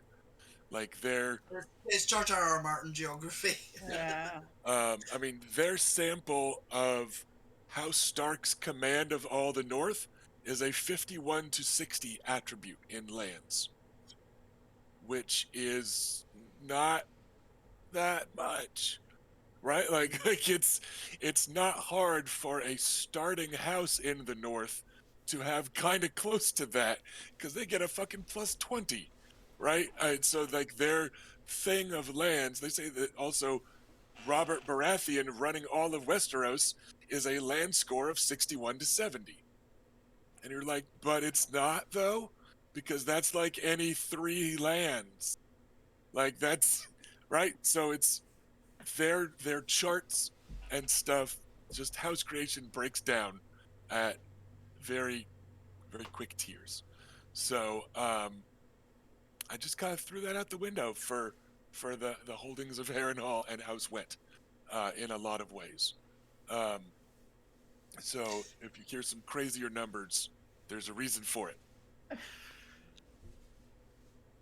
It's because those numbers be crazy. All right then. That said, they also, notably, for instance, have a power score of 7. Because House Went is not known for their military strength. So they've got a unit of archers, and they've got a bunch of guys that are trained to use their scorpions, which are giant, like, siege weapon crossbows that they have installed. And that's it, But House Went has been fine for 20 years with a very low power score. For longer than you all have been alive, House Went has basically been taken care of by an old lady and a couple dozen of her friends, and it's been fine. So um, it's got some really high stats and some really low stats. Um, Yeah, because I know it's like defense and lands are like very high, and like almost everything else is kind of like low to middling, yeah, which makes uh, sense because it's been kind of going to ruin for a long time. so you're going to hear some weird numbers around the Went lands, but I was concerned with trying to kind of get Heron Hall right with its many descriptions and stuff. So, um, all right, let's get ready for uh, our kind of first rolls here. This is, for the record, according to my notes, month 26 after Adam's name day tourney. Because it's been a while. You guys have been traveling a lot, and that was with a much quicker travel time from Wyvern's Rest to Harrenhal for this one. Um, just because you were going, like you straight there, whatever. But yeah, it's the campaign has been going for a while in game. So It's you been guys more than 2 years. Yeah, just since Adam's name day, like not yeah, just since the start of the campaign. So yeah. so it's been a while. So this is a bit of a time skip, but it's a reminder that we have had time progressing as things have gone on. So, player characters, get your status dice ready, and remember to add your Ready. stewardship specialty if you've got it, and then your appropriate and total house fortune modifiers, which please write down what your total modifier is instead of us having to add up the 14 for House Nymaryen each month or Yeah, whatever. I have it noted already. Yeah, which was not a shot at Felicia. Just Felicia was the one that went, and that's why I knew a It 14. was. It was totally a shot. When I'm taking shots at Felicia, you guys know. Couple of Go, go ahead, Ash. I mean, like, I know, like, points haven't been dished out yet or anything, but like, has Adam's max status gone up with this new title? It's No. currently at 4. Yeah, it's going to stay at a 4, and that's partially just due to the status of these lands. Like House Went has not been a major player, which is kind of where influence comes from. People believing you have it, in a way. Sure. Um, so yeah, it's we're staying even there. And also, does it stay House Went, or is it a House Nymaryen holding now? We are I just want to know what to put in the sheet. yeah. We are going to keep it House Went. The same way House Will is still House Will. Yeah, but Adam doesn't need to change his name or anything. Right now, you're kind of Adam Nymaryen of Harrenhal, right? And like you're in charge of these, like you're lord of these lands, but they also don't like making men give up their name. So right, like it's just weird Westerosi bullshit where sometimes this stuff is like legitimately in canon a case by case basis. So yeah. Yeah, that's fine. Just like I just want to know what I'm writing. So people are putting stuff in the Discord. What am I supposed to be putting in there? You don't have to put anything. Just make sure written down somewhere is your house fortune modifier total, so that I've got later that. rolls can go smoother. But yeah, writing it in the Discord chat is one way to do it. It just needs to be someplace. Is all we need. Let's go oldest to youngest. So Felicia as Reyna, what are we looking at I with rolled a your? 14, which gives a 28, which is apparently a boon. It is. So 1 second as I pull up the right sheet. A boon in this case, I'm gonna say, is the culmination of the wedding arc. basically. It's Grandpa Makar now being almost an empty nester, and the plotting and the scheming has come to fruition, and you guys have had the eyes of Westeros on you, and been making, fine matches, etc., etc. I'm gonna say you get 1d3 of influence and 1d3 to the attribute of your choice. But 1d3 of it is going influence for sure, because that's, just all these weddings, all this attention, all this newfound status. So before you roll the other d3, make sure you say where it's going. Okay. But do the influence one first. And what are we looking at? Two. So all right. So the house gets a +2 influence, which is not too shabby. So, yeah, not bad. You guys are getting pretty up there. House Nymaryens of Wyvern's Rest. 58. And then where do you want this other D3 to go to represent the culmination of some ongoing secondary projects or whatever, or a new recruitment drive, or what are you wanting to describe this one as?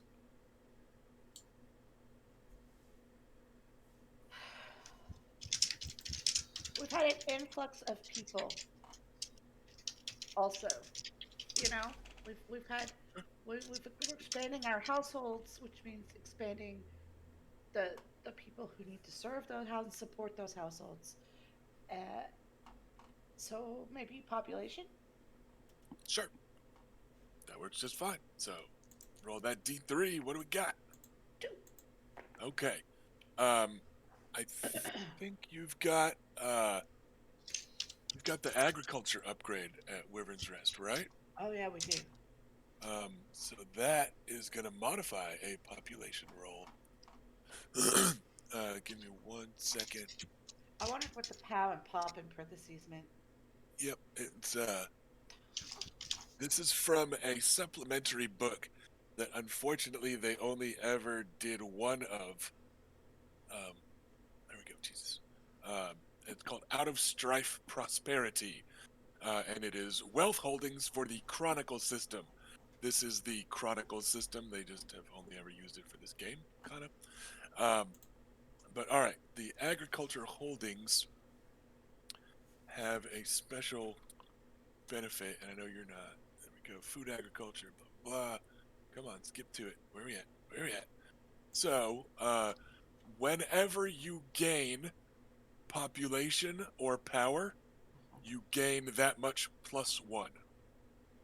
Because you've got stockpiles of grain, and you have a good climate that favors growing stuff, and you've put work into that infrastructure, so you're able to support a larger population, you're able to feed more troops. So that's what that resource gain bonus is when you gain population or power, you gain that much +1. Excellent. That puts our population at 29. Also, for the record, there's normally a seasonal limit on the agriculture thing, but the seasons in Westeros are all fucked up, so you kind of don't have to worry about it until winter is come and everything freezes. That'll never happen. So it's just kind of a just an interesting quirk of Westeros there. So all right, House Nymaryen, killing it. That +14 helps Yep. a lot. Kicking things off pretty well for us. Let's go to the second sibling. Rolling for House Will. Bela, what do we got? 17. 17 is a decline.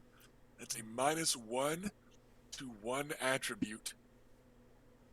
I'm gonna go law, because you and Balin have been traveling all over for weddings and The stuff. fucking bandits! Instead of doing your normal patrolling and killing bandits. So it's just losing that grip a little bit, I think, makes sense. As you guys are getting settled back in, you realize that nope, these notorious red mountains around Will, and it's distinct to Will to an extent, because you're also getting bandit shitbirds from the Stormlands and stuff. like because they're coming. It's like Tijuana sucks in Mexico, like in cowboy movies, because like the outlaws make a run for Mexico, and like it's right there on the border. It's kind of the same thing. Like you've got the Stormlander bad guys coming down and hanging out, and the Dornish ones. So yeah, we're gonna go law. So yeah, not super great luck for House Will in the first roll. You left the dungeon, all the banners respawned. Yeah. You guys were away from that random spawn point for long enough. They spawn back up. What are we looking at for House Toland? House Toland has rolled with our +6 bonus, a total of 22. 22 is a growth. It's a +1 to 1 attribute. We're gonna go yeah. popular. If I have a choice, I'll let you I'm gonna say for this one, yeah, you can put it wherever. I'm gonna say population. Because it's your first roll, like who knows what House Toland was working on before you started rolling. So I'm just gonna say, yeah, it can be anything. So all right, population it is. And last but not least, rolling for Harrenhal. What are we looking at, Adam? Okay. That is 21. 21 is also a growth. And I'm going to say it could be a +1 to anything. Because again, like you're kind of just getting started and deciding what direction to move in. I think I'm going to put it into wealth because I've got a holding. I've got the marketplace, which means I get an extra wealth when I gain wealth. Yep. I think that might also hold on. My head for numbers. I think maybe. Hold on. I think that might add to it. Hang on. Let me just check quickly. When I increase wealth resource, gain additional point of wealth. So I actually get 2 points of wealth. Yep. For every 1 point I gain. So that seems like a no-brainer. All right. Wealth it is.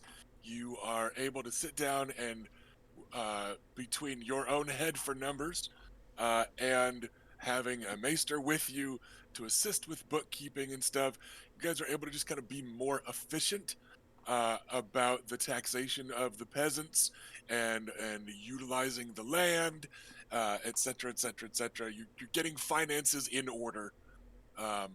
And that's probably what he would start with anyway, is like just going over the books and like seeing where things need work. Yep. All right. Let's go ahead and let's do the next month as the next month, because I know you guys are just settling in as running houses again with some of you, and I want to give you a chance to be very active in this first push. We are going to start spreading them out to every 2 or every 3 months in a bit, but for a while we're going to be real kind of hands-on and active. Sure. Should I, just for updating this, like a maester normally costs 10, should I be deducting that right now from my figures? You brought your maester with you, so just like the 2 units of trained archers, they are free. Okay. Okay, cool. So everybody roll and get your totals ready, and then we're just gonna keep going in that order. Because it's Westeros, we're gonna keep on doing things in age order, and be good to go.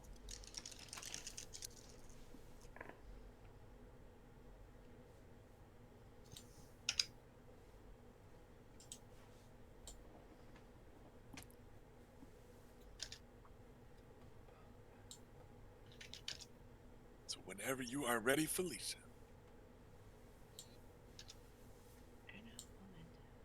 No problem. I'm gonna double check my math. Fuck, I hate how this book is laid out. What? Yep. It's too bad. Yeah, it's too bad. There's the bones of like really cool stuff in the system. There really are. But like we said earlier, it's like the longer you look at it, the worse it gets. To me, the like house in practice part and then like what things cost is separated by like how to design your sigil. Yeah, That's just insane to Right me. in the middle. but that's also not the worst thing. Like No, it's just yeah, what I'm doing with right now. yes, for those of you playing from home, for instance, The home game. page 122 is where this table is that tells if it's a decline or a boon or a blessing or whatever. Page 212 is where they tell the GM what those terms mean mechanically. And they don't re-put this little chart in 212, which that would be fine. If they put this chart on that page in 212, great. But they don't do that. And it's just like the weapon chart all over again, where weapons and armor, like here's their cost and their weight. And then 2 chapters from now, I'm going to tell you what their stats are. And it's just, some of the stuff is just, it's bizarre. And it would be a lot better if they just reprinted some of the charts and put them a second place. 31. Okay, so you're sitting on a 31. And also, what project are you starting now? Because remember that you guys are going to get resource management actions. Now that you have gotten warmed up, what do you want that to be? A lot of the managed resources is shuffling them around, which players is on page 122. So if you want to move things from one stat to another, you can use that chart on 122. And then you also have the begin projects option if you want to, if Adam wants to be finishing building on some of the towers, he would take a begin projects action, and that's gathering your resources and getting stone quarried, and right, and then you can choose to host a tournament. You guys are allowed to do that. If any of you want to host a tournament, that is fine. We are just doing the host a tournament rules on page 123. We are not role playing another tournament. You're not going to add 44 episodes of tournament? Yeah, so you guys can host tournaments and it'll be fun. All right, well, I'm hosting the Mountain Sucks tournament. I hope no one shows up who shouldn't. But yeah, so Felicia, what is your house action gonna be on? I'm going back to look at the project options, Okay. and I can't find them. So when it comes to a project, like, do we need all the wealth required to begin one, or does it? How does the cost work? Because I can't imagine most of us have a lot of free wealth points to it. You are supposed to have it all investable, is my understanding of the rules, but I don't like that. So I'm gonna, and I've already fudged it several times, like when Adam first took over Bitter Grove, and I was like, some of their stuff is a little bit broken. So you've got 7 out of 10 points of this thing. Like I've already fudged that, so I'm fine with fudging it. Okay. So if your action is begin project, if you put anything into that project, like I'm going to say you do need to have a point to invest at least. Okay, yeah. To say you're starting it, right? But yeah, I'm fine with you guys working on them incrementally. Just because I don't want you to not get to do anything for a year and a half and then go, I have a market, right? Like, so we'll let people slowly build sort of things. Okay. There's a lot. Yeah. I'm trying to find the cost. I just saw it in a different. Okay, it's just depending on what the project is. There it is. Okay, feature costs. Yeah. Right? Is that the cost? I don't know what page are you looking at. I don't know if it's the right 108. table. Like it sounds like the right table, Table but 6-7. okay. Well, that's the feature costs for land. Right. So like if you wanted to build up a community, yes, like that's land holdings. It's all different for different features. Like defense holdings are on page 106. Spoiler, they're increments of 10. If you wanted to build up Wyvern's Rest into a better castle, that's starting to put points there, right? Power holdings are units of military, so that's a recruitment there, starting to invest in a new military unit. Wealth holdings are, setting up, whatever. finding a mine and starting to learn to exploit it or whatever. As a quick aside, Felicia, since you've already got the food agriculture, which by the way, I know not everybody has this PDF, but I'm absolutely allowing the food agriculture, partially because it just softens the blow of so many other things. But you could upgrade things from food agriculture. Um, uh, Most of those are, yeah, they're all 5 wealth investments. You can get a mill, a set of granaries, or you can add an alcohol distillery. You guys have already Mm. you guys have already fudged that a bit because we let you use the term like winery instead of some other stuff, but like it would just be further refining that stuff. Uh, so those are options. Mills help anytime you gain wealth, you gain extra wealth. A granary is anytime you lose population, you lose 1 less population. And an How much, alcohol. Go ahead. how much does I see that, Robert? Yes, I see. Fucking copyright. Trademark. You can't steal that. So how much does the meal cost? A mill is a 5 wealth investment that takes 1d6 months. I'm totally going to fudge some of these numbers for how long building things takes. Because For there's the Yeah, record, a few of these we're take years. we're doing it situationally, all right. Um, but yeah, like I'm not all right. going So to. how would I know that I can spend that or that I can? Because right now What's I have what's your wealth attribute? our wealth attribute is 37. Okay, and how many wealth points are invested on the House Nymaryen sheet? 35. Right, so you've got 2 available points of wealth. Now, if you have any personal wealth, you can convert that to a wealth point at 200 something gold Yeah, dragons. 200 gold dragons equals 1 wealth. Yeah, I know I have just If you- over enough to do one If personally. you wagered recklessly at tourneys and the like, you might have that sort of personal wealth rolling around. If you want, you can say that you're starting on a mill and just invest 2 wealth into it for now. Hang on, I'm sorry. Like I just told. Also, for the record, you are looking at a +1 on something this month. You could put that into wealth, and you could have Yeah, that's great. 3/5 of a mill All right, ready let's to do go. that. Okay, let's spend that real quick. Plus All one right. So, health. and remember, this doesn't actually lower your wealth attribute. Um, you're just I had investing. had a note on my thing that says 2 unspent forever. Two unspent what? Because I had spent 35 and I had 37. That's why. The- Okay, the so wealth. it's 3 now. Yeah, just Oh, had yeah. 2 available wealth points. So, all right. So you're starting on the mill. Well, yeah, give me a minute though, because I'm trying to find the conversion. What Sorry. conversion?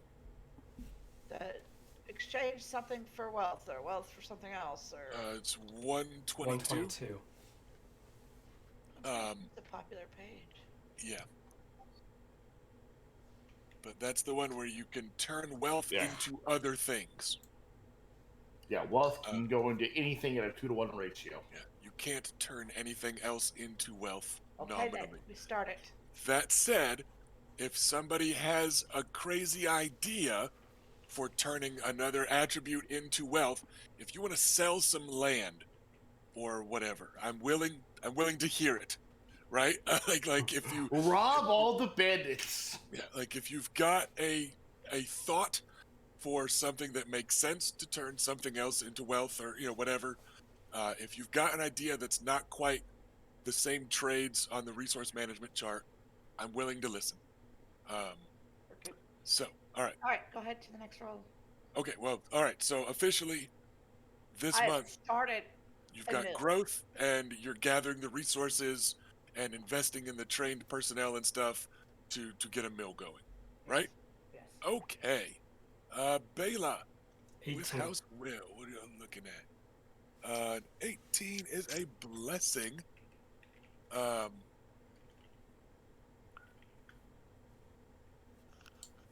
it's a D3 or it's 2+1s. I'm gonna say if you do the 2+1s, one of them has to be law. Okay. But then the other one can be whatever. Just because of how you've described Bayless' management style, and Yes. because of what your last month was, like that's you can be doing something else, That but makes it also easy. you're gonna be patrolling. So I will take that and add 1 to law to bump me back up to a 25. Alrighty. I will give the other 1 to wealth, and I get an extra point because of the rare bloodline of hounds that we have, the sand hounds. Yep. And that would be partially some trade thanks to Willis Tyrell. Like he's going, listen, these dogs, right? And he's like, I know people that would love these, and right. So you're able to, you've got a contact now that can make that fit the role play quite nice. Sister, can I have a sandhound puppy? Yes. She's like, give me a. She's but like, bitch, with- give me a wealth point. Like, with that wealth points, that gives me enough Huh? to fully afford the Maester Thomas. Yay! Okay.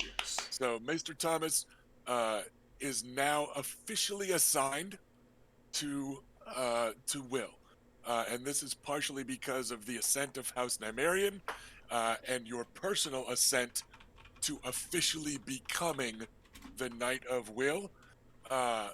They can officially assign this Maester to you, and he once again has access to the full resources of the blah blah blah blah blah and all that. So all right, I'm gonna say that doesn't like take your action though, because it was I had nothing it's to an existing do with project, an yeah. action, since I have no wealth to start anything, and Okay. I don't want to move anything because things are either it doesn't make sense or too precarious to move. Nothing. Okay, and that's fine. You don't have to. Yeah, there's nothing to move. Everything that's either it's right at its cap or it's right on the border of if it goes down, it'll change a modifier for law, for instance. For so something. I just can't. Yep, that's fine. So you're just keeping an even keel, staying busy with the status quo, and but you've now got the full maester, which I think will improve your future rolls because I It does. had given you a Yes. fractional Maester's maester. Yes. Yeah. So all right. So yeah, definitely progress. All right, Lucerys, how fares House Toland? Pretty good this month. I've What are we rolled looking at? pretty nice. Let me see. I got a total of 27 with the bonuses. All right. I'm gonna say you get the 1d3. Where you want to put it? We're gonna put it into population. I want to get my population up. We're gonna basically have you get a kid, you get a little bit of money back from the house. Go knock your lady up. It's we got a tax credit for you here in House Toland. Wow. And Go what roll. is? And We'll what roll my is? D6 and a half. So Yep. Do your D3. okay, I got a 5 out of it, which I think rounds down to what 2? It's 1, 2 is 1, 3, 4 is 2. 5. Yeah. Okay, then 3. Yep. +3 population. What is your house action this month, if anything? I am going to take my personal wealth and dump it into a wealth point because I have just have to do so. And we are going to open a market, and we talked about this earlier. I'm going to flavor this as both a market and a large new lighthouse. Yeah. So we have let's see, with my toss it in a wealth point, I think we have about half of what it's going to take to actually buy that market. So all right, yeah, invest the appropriate the amount that you are investing. We either have 4 or 5 of the 10 required. I'll do the math right now, and then that's what we're doing. And then I'm also going to give my wife for our 2/3 month anniversary, if my sister will allow, Sandhound puppy. Yay! The pupper is delivered. Now I want one. Is he good? Is he a good puppy? No, it's awful. He's No, wild. that's the She gave you the Perfectly bad. sensible. She gave you the bad one. good. That's why she didn't dicker about price, even though you just bragged about having 200 gold dragons. Don't open a port. You're competing against my port. We'll compete. You know the ships can go in one place, right? We'll start like a triangle trade, but like a moral one between us and a Driftmark and Will. So, how fares House Wet Adam? We got growth. Yay! Okay. So that's a +1. And again, I'm going to say you can put that anywhere. Okay, I'm gonna see about getting that law up because that's what our negative modifier is coming from. Although I should really probably see once you've got enough of a bonus to wealth, it kind of becomes like tempting to just put everything into wealth, but I shouldn't be doing that. Love of money is the root of all evil. So Bible. I don't know Like where I in the care. Bible. I don't know where in the Bible. That's why I just said Bible. yeah, I'm not really sure it's from that. Like, That's the Bible trick, 414. the trick to citations. But yeah. I'm gonna put it in the law. All right. So +1 to law, I- and then I didn't get a house action last turn. Was there a reason for that? nobody got one last month. We Cool, just okay. weren't. So this month, what is your house action? It's going to be like I noticed the whaling tower is at 9 out of 10, so that seems like the logical place to start excavating. Okay. Yeah. So yeah, So gonna you start. You are gathering resources for building stuff. I will allow that action to work for anything you're doing that is building stuff. So you don't have to spend another month starting on building after that tower's done. Does that make sense? Like, as long as what you are doing is building stuff, I'm not going to charge you another house action to say, now that that tower is built, I'm going to build this other tower. I go, no, fuck you, new action.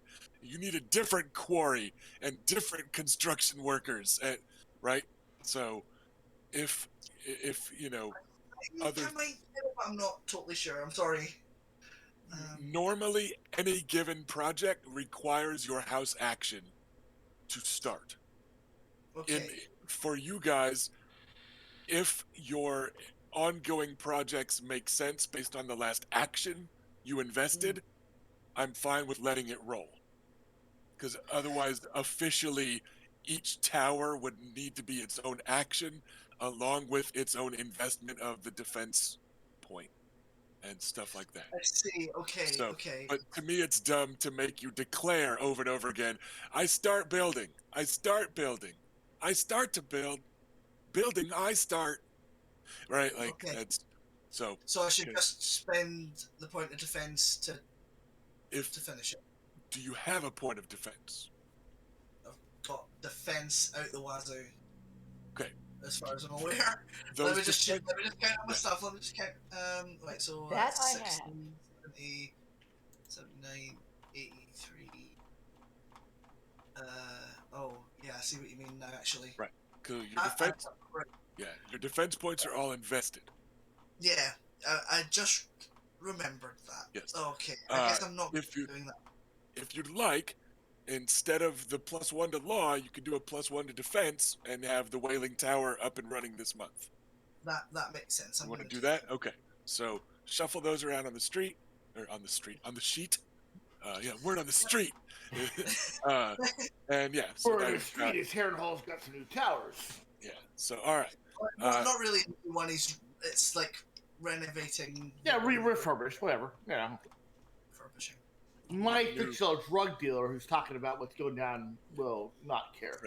Fresh coat of paint and some new appliances, and you can sell it for twice what you bought it for. So all right, that's all set then. Whew. Next month. Let's get stuff out and do some rolling. Rusty, for projects that were started, you want to randomly roll how long they take, or what do you want to do with that? 1 second. I want to see what their time is for a market. Mark is pretty quick. The other ones are ridiculously long. Right? Like, yeah. Yeah, go ahead and roll the 1d6 months. Also, you roll, Felicia, for how long it will take to get the mill completely up and running. He won't show up because I got a 1. Okay, so next month you'll have the market. Well, the market is ready to go when you can spend the wealth. Okay, yeah, we'll still need a wealth for it. It would help if the market was working, but bootstrap issues. You're able to get things in line. Okay. 2 months. Okay. So yeah, those ones are our. Yeah, good. All right then. So now, the next month, let's do your house fortune rolls. Okay.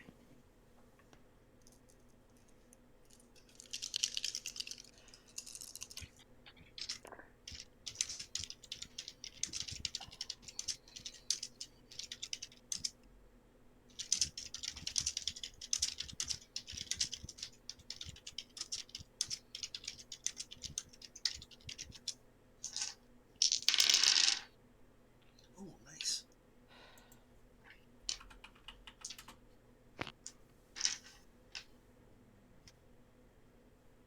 So, House Nymaryen, I have are a you 28. ready with a total? We are looking at a boon.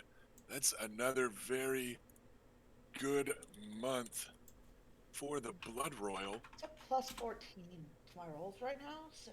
Yep, they Nice. add it. Well, Yeah, hackser. don't get cocky. A 29 is a curse. I know.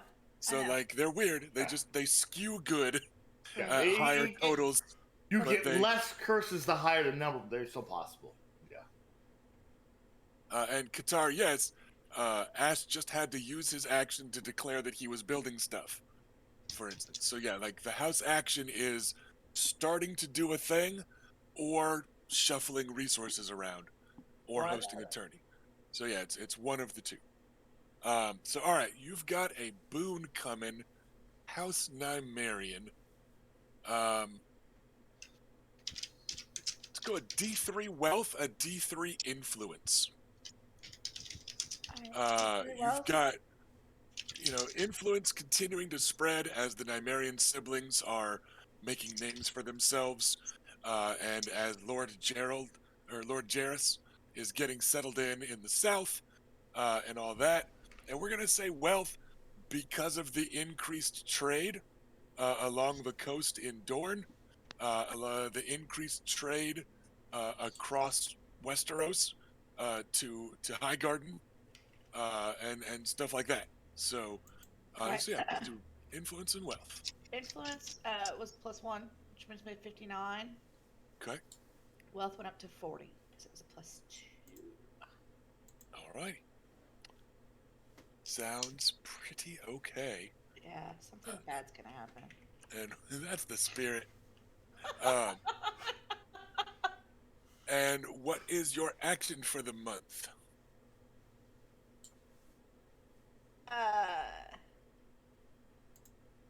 I'm gonna use those 2 wealth to finish the mill. Okay. That's an action that you already started. Right. So that's not, that does not need to be your house action. Okay. Well then. You can manage resources potentially if you wanted a to. question that may also apply to her. Does advancing a unit in skill, is that an action? Not if you're doing it with existing power attribute. Okay, but Like building. if you're moving stuff into power in order to do so, then the resource management would be your action. If you are investing in, and if you're recruiting a new unit, that would be begin project to me. Okay. But if it's just a unit getting more seasoned, I don't feel like charging you guys an action for that. Okay, that's my question. I don't know if that helps you at all, but Um, necessarily. I have a bunch of unspent points and holdings, but all you can get are like heirs and shit. Yeah, influence is only good for that. Or you can burn influence in order to get a bonus die on social tests sometimes. It is the worst exchange in the game. It's terrible. Yes. Mm. Um, Does it influence convert? points are Or- generally to be hoarded because that increases your status score. Yeah. So yeah, you normally don't want to invest influence points. It's You just it's let it another pile weird. up. It's another quirk of the rule system where you're like, it's weird though that you should need. Influence can't convert to law at a 1-to-1 ratio, though. Yeah, but It's not worth it, I don't think. unless your Very law rarely. in trouble. But Yeah. so yeah, an action, anything jumping out at you. Oh.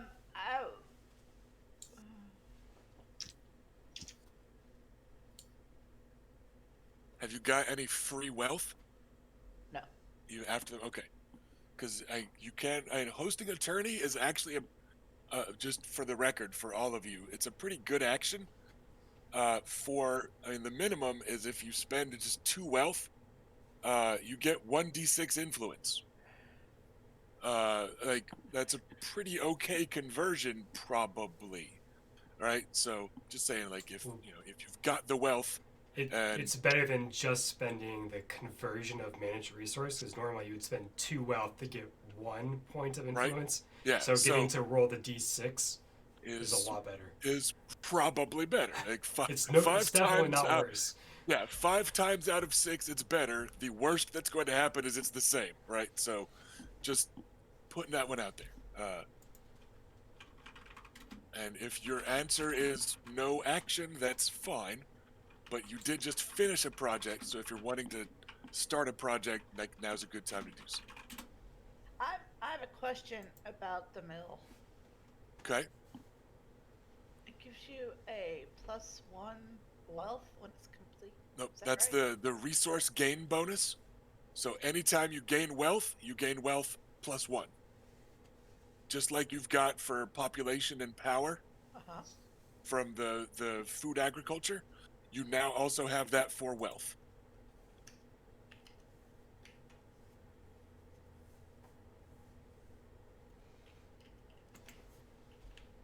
Got it? Yeah. All right. It's really interesting to me. No, I'm good. All right, so just no action is perfectly allowed. So Bela, how goes House Will? I managed to get the same result again, 18 for the blessing. All right, blessings can be pretty good things. Nice.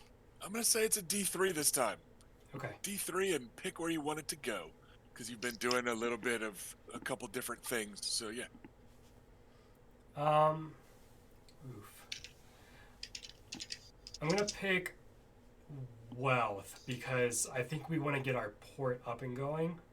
So we're going to take advantage of the rare breed of dogs and kind of the word of mouth spreading maybe to Right, and this could also be,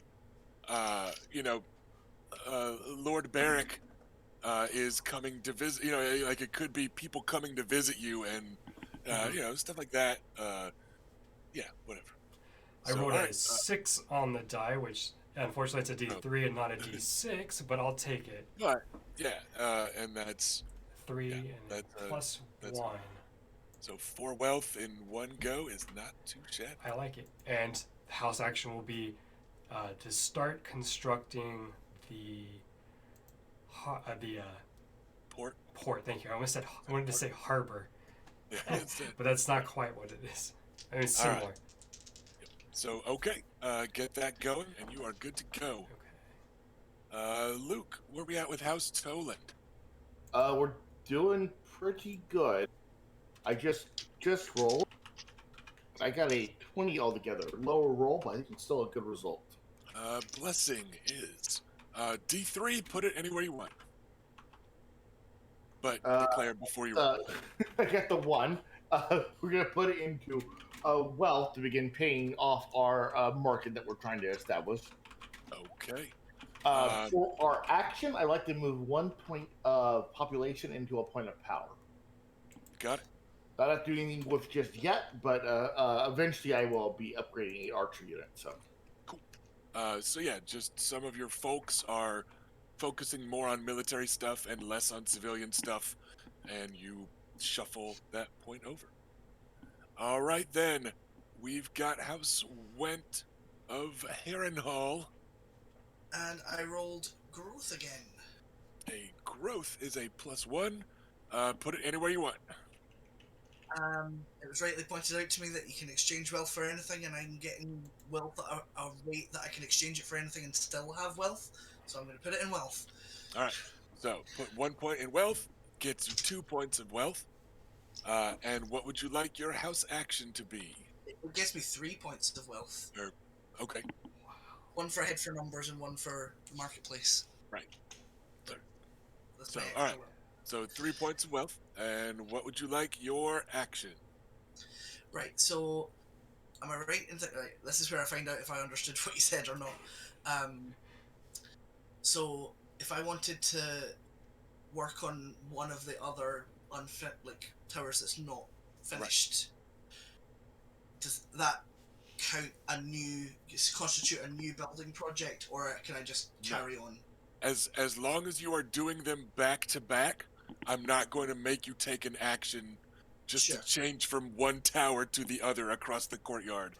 Because what these actions are supposed to represent is the fact that in medieval times, it's kind of tough to get all the shit together that you need to build a castle or whatever, right? So, but as long as it's a similar enough project, I'm not going to charge you guys extra time. And do I need to invest the points in defense before their finishedness goes up, or do I just need to do it before they're finished? Investing the points in defense is how their finishedness goes up. Sure. Okay. So, right, in that case, I'm going to need to spend this action to move some wealth into defense, so that next action I can start putting that up. Okay. So if you knock off 2 wealth, you gain 1 defense and 1 wealth on the month, which is not too bad. Yeah. Okay. So our montage currently sees the Balin and Bela duo selling super dope hounds and taking generous friends on hunting trips, and just that sort of thing. It sees some ongoing work in House Nymaryen, caring for the small folk and the economy all at once, as you guys are getting mills up and running with the water that flows down towards the Sea of Dorne. You're able to get some construction going there and just increase the kind of efficiency of getting your food stuff together and general economic boon. And then we've got some bustling activity in and around the port of at Ghost Hill as construction continues in Harrenhal, and that montage is standing, that classic engineer standing over the blueprints that they unroll, only like medieval style. So it's like blueprints would be very expensive. They don't do that. They're just normal prints. It's just skin tone, vellum, like gray leather prints, Yeah, whatever. just boring prints. But yeah, so construction and progress are continuing throughout. Let's do one more. We're gonna keep going just month to month for a couple more months. I'm having a good time. I don't know about you guys, but so let's roll them. Can I just check for moving resources around? Can I only move them around a point at a time?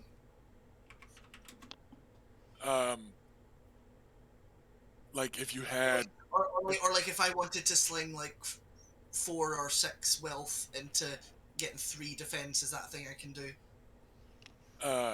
if you are if it's going from the same attribute to the same attribute, yes, you could do it multiple times. But if you want to do wealth into power and defense, that's 2 different actions, and that's Sure. what that rushed column is. But as long as it's the same exchange, yes, you can do. Yeah, I'm just multiple, figuring. Yeah, I'm just kind of figuring like just because what I'm essentially going to be doing for a while is putting wealth into defense so I can finish these towers. So I'm figuring like I should move as much of it over at a time as I can. Yeah, that's absolutely allowed. It's just, yeah, as long as it's the same thing, there's no like penalty for that or anything like that. Okay, cool. Got it. Thank you. All right. How's Nymaryen? How are things going at Wyvern's Rest? I had a 30, which is a blessing. A blessing. Let's Holy call shit. it a D3 wherever you want. Some of this is just that you guys have been generally doing pretty well, so I'm a little more liberal with letting you choose where they go, but if you guys have really bad stuff happen, then you kind of have to recover from it a little sometimes, like I just rolled, Eric I just rolled knows. so well. Cool. So where's your D3 going, Felicia? It's a 3? Okay, well, it's 1D3. No, it's a 3. Okay, please remember to declare it before you roll it. I'm sorry. It's okay. It's fine. This, but because sometimes it could be more than one thing or whatever. Anyway, but yeah, Sorry, so you I got didn't 3. It's fine. I'll let it slide. 1. So what are we looking at? Power. Okay, so that's going to be a +4 power for you because of the food agriculture. That's going to put us at 51. Cool. Nice. So, all right. It's a nice place to be. As your camera feed's messing up on my side, can you just got all turn glitchy. off and turn it back on? Okay, it's think, looking fine to me. I'll definitely. Yeah, it's fine to me also, but not in the Twitch stream. Yeah. So it was weird. Okay, sorry about that. No, why am I apologizing? Right, not it's your not fault. like Discord. it's not like you're like were you chewing on the cables or something? What are you talking about? Like,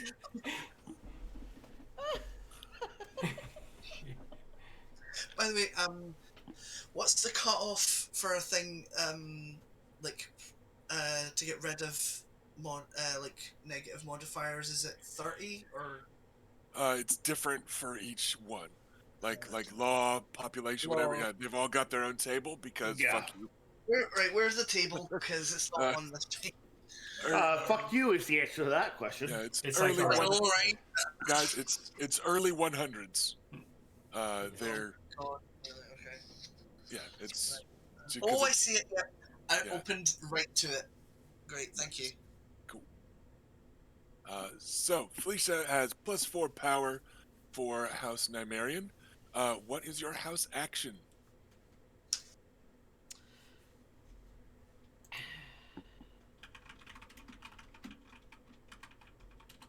My house action. As a note, power does have a pretty good rate on a couple attributes that are pretty neat. That's kind of why. So if you're close to a threshold on influence, law, or population, you can improve some future house fortune rolls or improve status scores.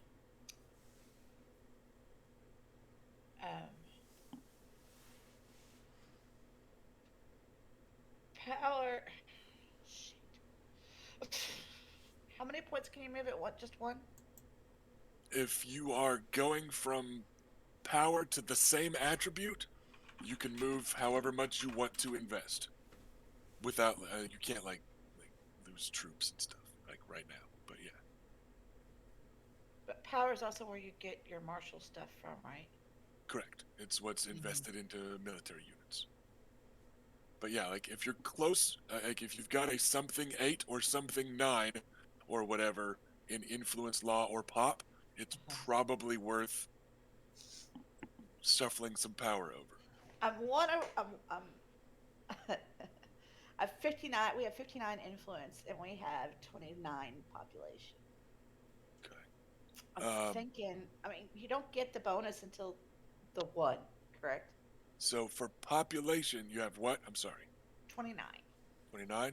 Yeah, if you move that to a 31, you start getting an extra +2 on house fortune rolls. And on influence, you were at a what? 59. Bumping that up, yeah, it's got to go to a 61. But that would increase everybody's status scores. Let's do that. So we're gonna move 2 points of newly earned power over to influence, Yes. or more.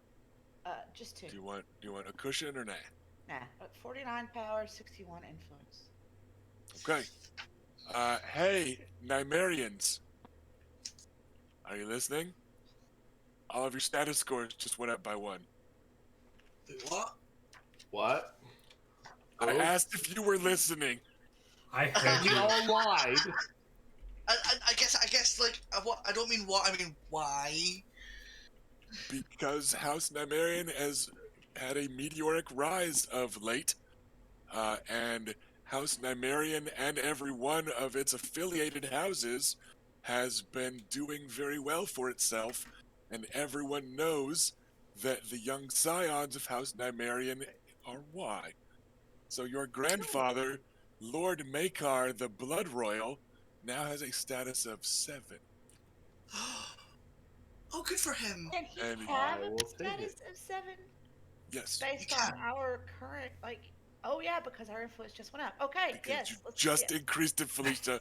I'm I so asked sorry. if you were listening, and you were the only one I thought was, I was, because but I was making sure I misunderstood. because you were literally the one that did this. Damn it! All right. Yeah. So You know what? All right. I rolled an extra dice and I'm good. This is fantastic. so that may not. I do too. Wow. That's not gonna matter this month. Like it's because Oh. Wait, hold on. Just check. Is it Never our mind. Is it our maximum status or our actual status? your actual status. Holy shit! That's even better than I thought. Fucking hell, nice. It But does like I increase our said, max as well yeah. Well, but yeah, because of don't. the cost of threshold. But not this month. This month you guys already Nah, rolled for. roll. Okay, yeah, that's fair. Yeah. Shit. Give me the blessing, but fuck. Okay. All right. So that is your action. You are recruiting, and the military splendor of House Nymaryen reminds everybody of their temporal power. And everyone's just like, damn, those Nymaryens got it all, huh? And it's enough, etc., etc. So status scores increase. All right then. Bela, what's up at House Will? I have a 22, which is growth on the table. +1. Put it anywhere. Anywhere? Yep.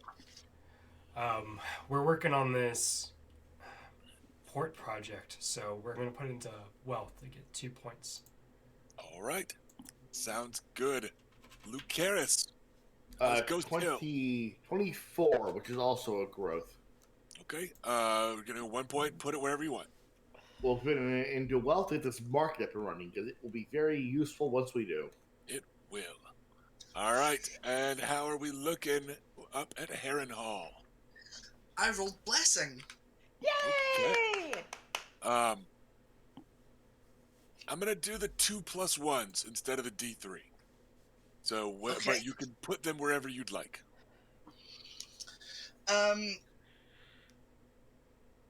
Do my is that if I put either or both of them into wealth, would my wealth bonuses apply? It has to be 2 different attributes. Oh, So right, you okay, can yeah, put 1 into wealth, but not both of them. yeah, that's fine. I will put 1 into wealth and 1 into defense.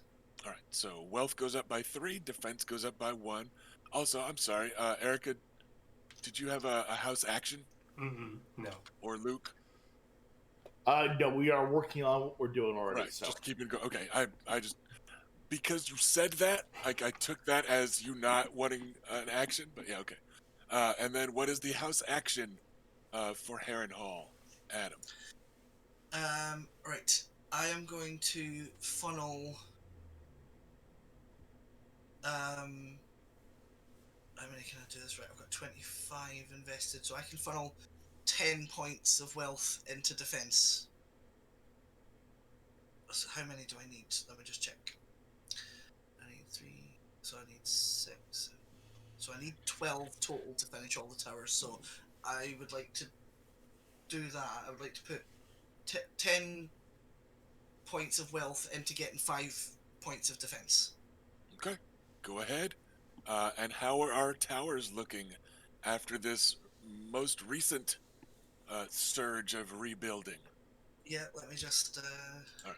And as he finishes that math, this is also where part of my justification for letting everybody just get a status came from, because otherwise there's not a huge mechanical upside to increasing defense holdings, um, unless somebody invades and nobody has in a long, But there's still some prestige to be found for all of you, from the least of you turning Harrenhal back into a, it's still going to be melted. It's going to be melted and crooked in a cinematic way because fucking Dragonfire, but like it's bustling with activity again, and right. So like that's where some of that. Yeah, the base goal is like get it to be a functioning place.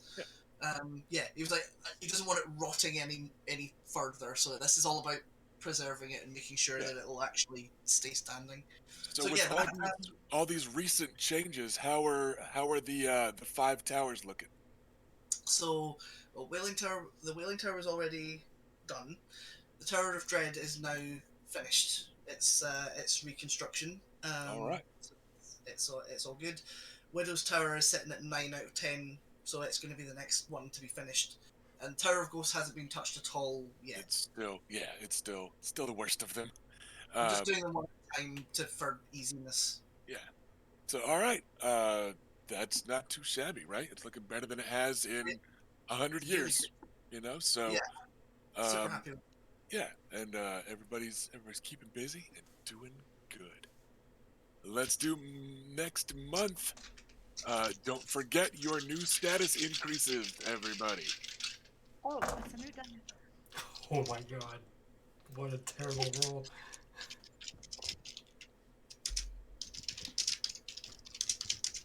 For the record, these last couple months, Bela has been increasingly uncomfortable in the saddle and sick in the morning, and her armor doesn't fit right.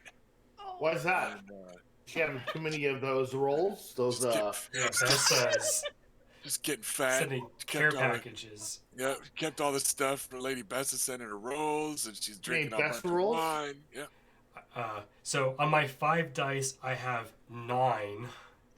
I'm going to use one of the destiny points that Luke gave House Will.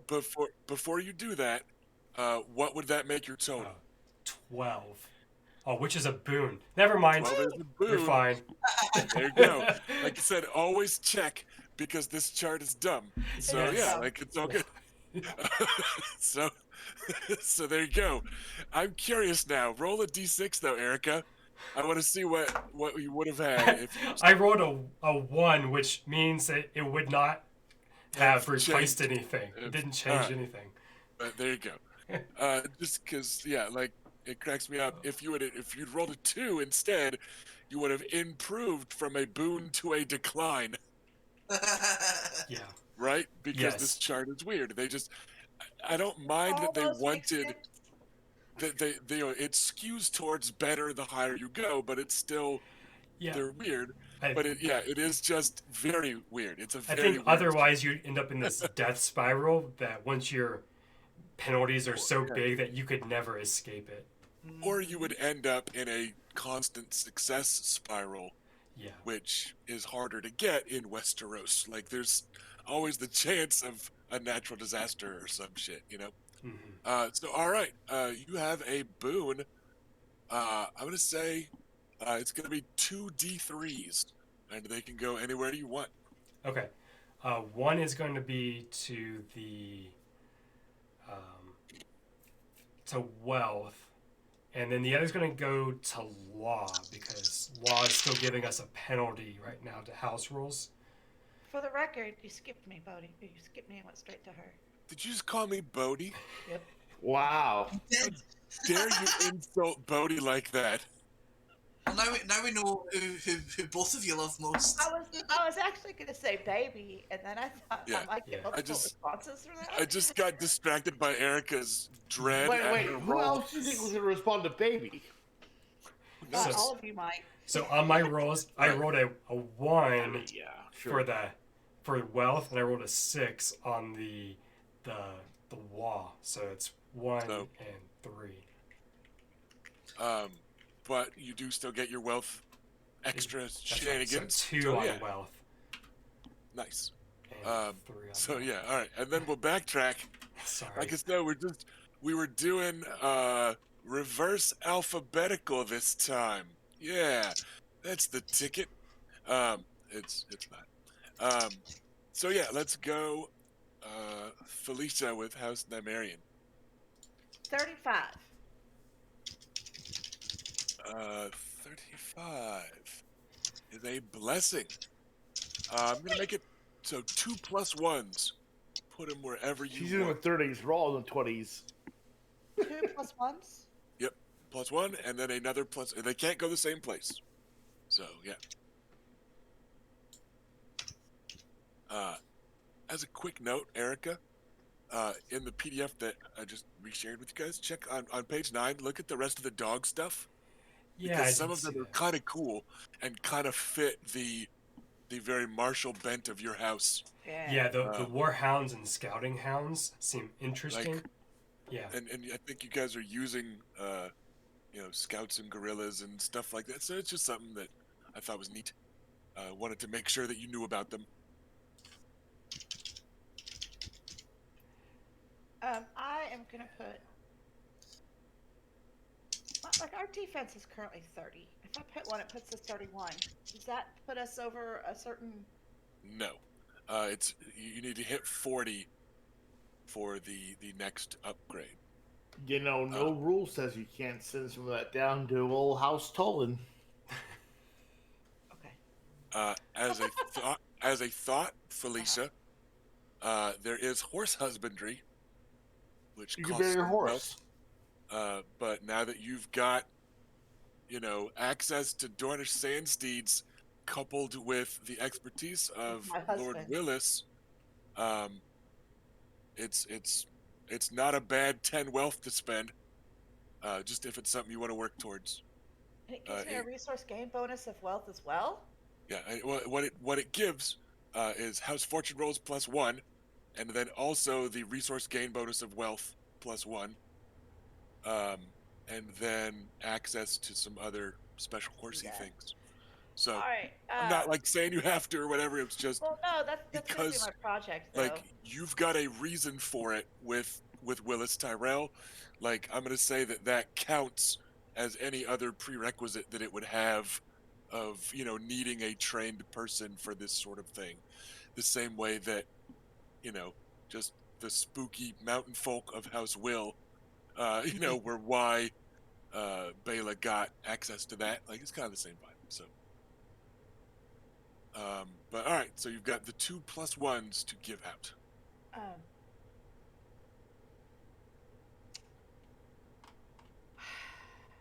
All right, I'm going to put a plus 1 in a wealth because it gives me 2. Okay. Making money, almost never a bad idea for a noble house. Money's important.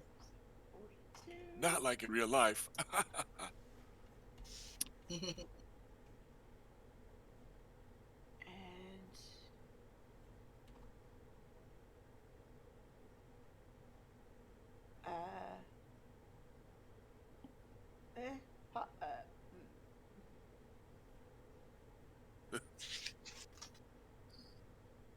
What's your law and population looking like?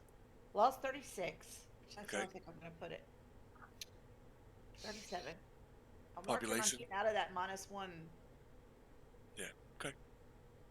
I mean, the population and law right now equal each other out. So, What's your population? 29. Okay. As an aside, the 30s are the best place to be with population, just so everybody knows. They start to get worse again after that.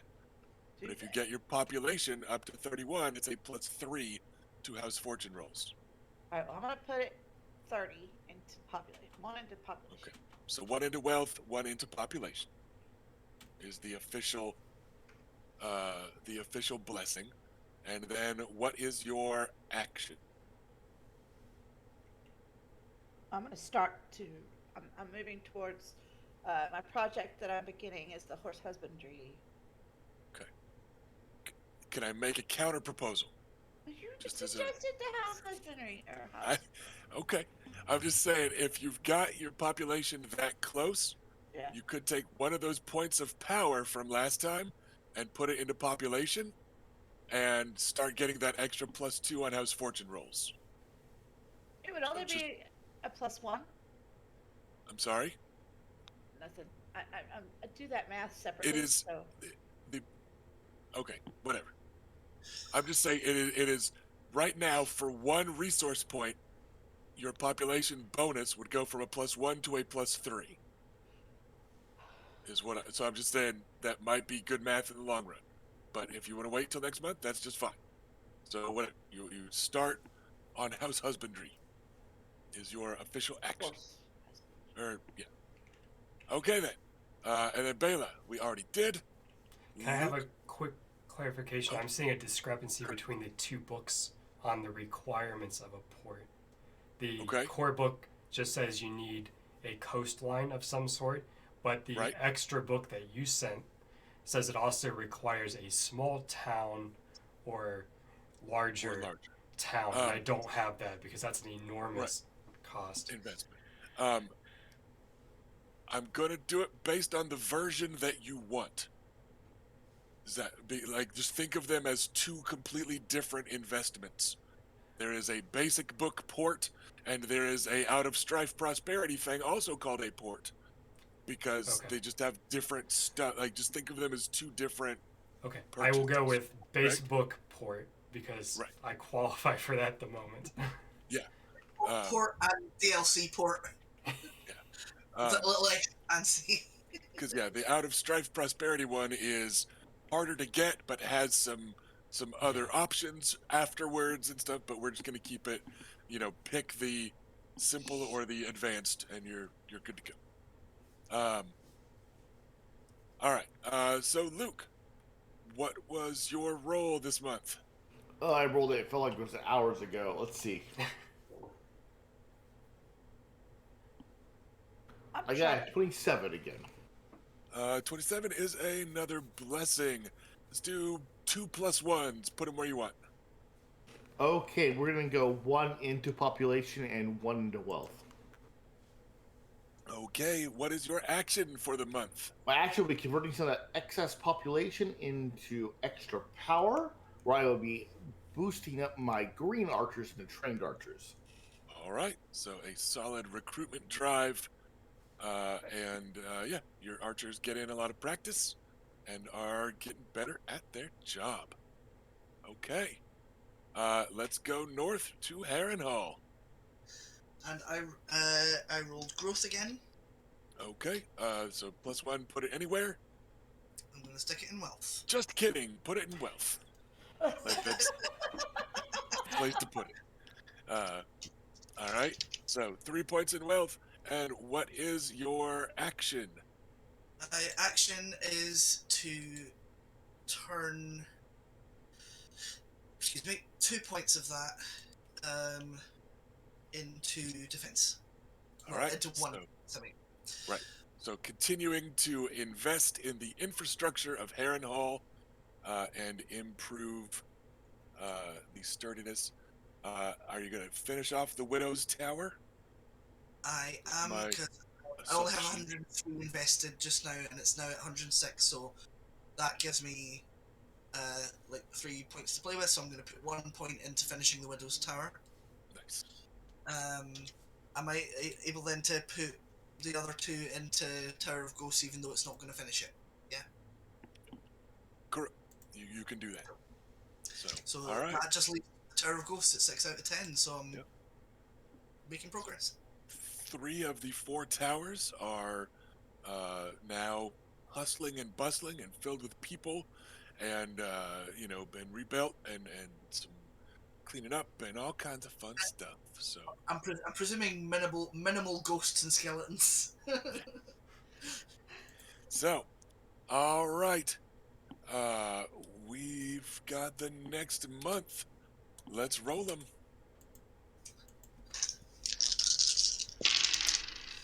Just sort of like waiting for something awful to happen. Right? 12, 13. 19.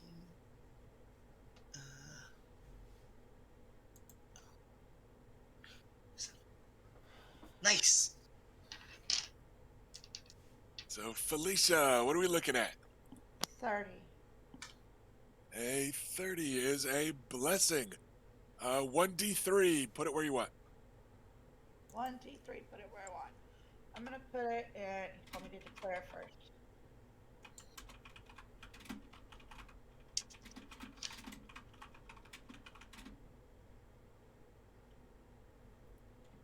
Put it in a well. Okay. 1. All right.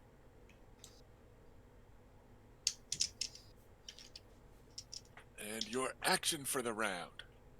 So trade continues to pour through the Stoneway, and House Nymaryen continues to take its cut. Um.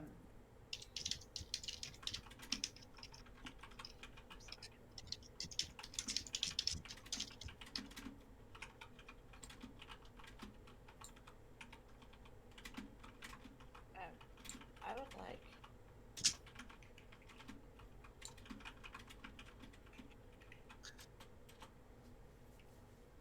I'm confused. Hold on.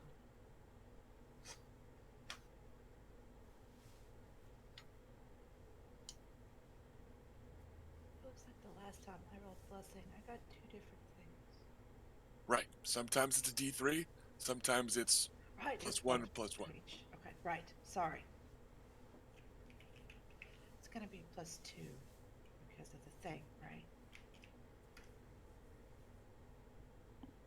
Yes. Because of the mill. Okay.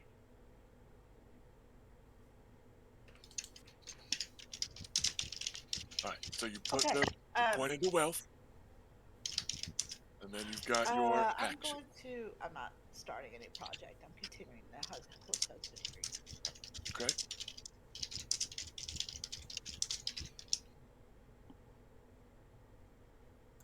Yeah. Okay. So no action. No projects done, and no switching of. No. So all right. No action. It is. Alrighty. What do we got going on in Will? I have a 20 on the house fortune roll. It's a blessing. Put a D3 someplace. Okay. That's going to go into wealth, Okay. I guess. And I rolled the minimum. 1 on the die makes 2 into wealth, which will give me the 10 points needed to finish my port. All right. So you're able to collect taxes and do other noble things until finally the port is up and running, and word of the port has spread enough that you're able to start soon, taking some profit from it. So, all right, good stuff. What do we got going on at Ghost Hill, Robert?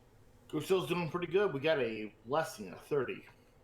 Okay, let's put 2 plus 1s places. So pick your spots, but yeah, All right, 2 we're going to do a 1 to power and a 1 to wealth. Alrighty.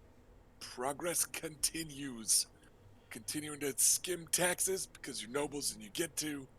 and continue to spend some of that money Hey, we on. gave them like 5 silver if they had a baby. It's fine. Yeah. All right, and then what do we got going on in Harrenhal this month? I Or- got blessing. I got 27 total, so yeah, blessing. All right, 2 plus 1s to 2 distribute. plus 1. Okay.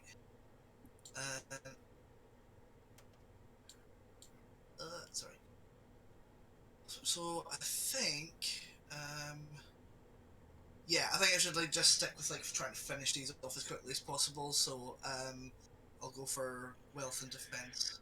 All right, continued investments in infrastructure. And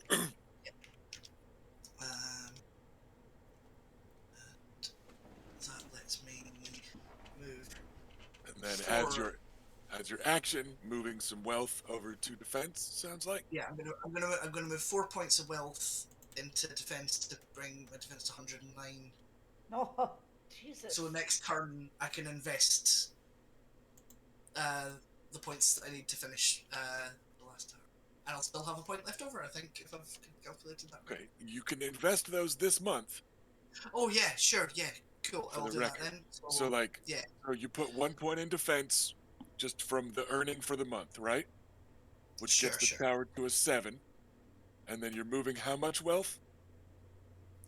I'm moving It was 4 4, wealth for Alright. 2 points. which I think gets it to a 9 out of 10. But the odds are real good that but- next month it'll be finished, Actually, right? Or does that finish it off? I'm super confused now because I only had 103 invested and I have 109. So that would mean 6. I could put. Can I not put all 6 points in to finish it off? Okay, if that's the math, then that's the math. Okay. So, all right, it's done. yeah. It's done. So yeah. So that leaves just everything like only just like covered. Yep. But that finishes the last tower. All right, so Harrenhal has been mostly rebuilt. It will never, of course, quite reach the splendor that it had prior to, dragons. Yeah. But so parts of it are definitely still melted and a little crookedy looking and stuff like that. Yeah. But it is rebuilt and is a functioning and working castle. All right. The next month, there are no house fortune rolls because Bela has a baby, That's what was And- happening. and if I'm not Wait, gonna, if you fuck enough to get a baby? and if I'm not gonna let Bela roll because she's busy having a baby, I'm Yeah. not gonna also let other people roll. Wow. For the record, though, Raina, you haven't been feeling good with all this house management and stuff lately. We're definitely traveling at the will to touch Bela's stomach. Some of your gowns wow. aren't fitting quite right. And Oh, you've we're been- touching it. Sorry, it's fucking. I like how my it stomach works. inside of me where no one can touch it. Thank you. Wow, I meant the outside. So, We weren't going down the mouth. so Erica and I discussed some stuff for potential baby heaven. What? Wow, that sounds. Yeah, Wow. I mean, I didn't know it was that event. yeah, Felicia, you Felicia okay knew. with this? Yeah, Felicia was in the DM. It was a group chat, so everything's fine. It's on the up and up. You know, I feel a little jealous. I just want to be part of it. Is all. No, too bad you gave up those sibling urges when you guys all married different people. Yeah, it's true. So what we're gonna do though is Qatar. Pick a number between 1 and 6. It's Oh up my to you, gosh. Florian. So Come on. Gonna give him way too much Come power. on, Dr. here. Beal. What's the This- prognosis? this will be our rant because he doesn't know what we've worked up for the numbers. I just want to say, Qatar's Jar, also here.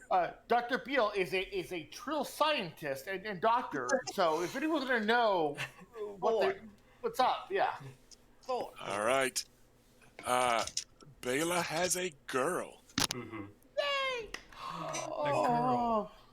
Oh, And the next generation of House Nymaryen has commenced. Grandpa I will die Makar for is this now baby. great Grandpa Makar. And Bela, what's your daughter's name gonna be? I What do you believe think? I chose Willa to represent Oh, the new home. All right. Oh shit, we got to do this shit. For the record, canonically, every Will that we know of is either Will or Willa. Like, I promise I didn't make that up just for your guy's cousin. I mean, I added a non-Willa she-Will in your family tree, but in the actual books, they're all just Will or Willa. So a nice Dornish name for your baby girl. The rest of you lot are now aunts and uncles. And yeah, like Bela, you're or Raina, you're pretty sure you're not real far away. I know. I'm right behind her. Um, so we got that. Um, and then yeah. So uh, some progress and the old family Especially the tree. baby maker. Yep. Apparently, if you just let the fucking happen, it happens. Yep. And so you two are visited by an awful lot of friends, and Lord Barrick and Red Ronnet Connington come down and are giving Balin like about a week of jokes of just so you went down in the bloody cave, did ya? And like and just never ending bullshit to help distract their friend. There's lots of going riding and hunting and stuff that Bela is left behind for, and is like, oh damn it, what if they run into bandits? I'm gonna miss out. She does have a loyal hound or two staying close as the birth gets closer, and presumably the family that are within quick visit distance, at least Reyna, I'm assuming, will come to visit, etc., etc. So that month, We're coming to touch that belly. We're not that far. We'll ride the road. We'll take a boat. I'm around a sail. We can sail. and they just opened up a new port. So Yeah. Go sell to Will. It's a new trade route. Everyone's doing. So Everyone's doing it. yeah. So we have our first addition to the next level of family tree. You guys have added to the family tree by marrying people in, but those are lateral little dashed line add-on bullshit. This is a new tier of Ayla. family tree. This is amazing. Balin did this. Partly. oh come on! It was a joint effort, clearly. Yes. Balin did not do the work. He did some It work. depends on the night. Uh, yeah, Adam's going to be very enthusiastic and make a lot of happy noises at Balin. So yeah, you guys are. Will, can you hear me? It's some absolute nonsense at the baby. I'm really glad you have a maester here, actually. Lady Bessa came up and muscled that maester out of the way for the actual birth, because she was also remember, she was a nurse, and she was a bit of a midwife and also quite a bit of a nurse mother back in the day. So she's like, look, some silly man with a silly chain ain't the one that knows how this sort of thing happens. They don't even allow women in their precious citadel.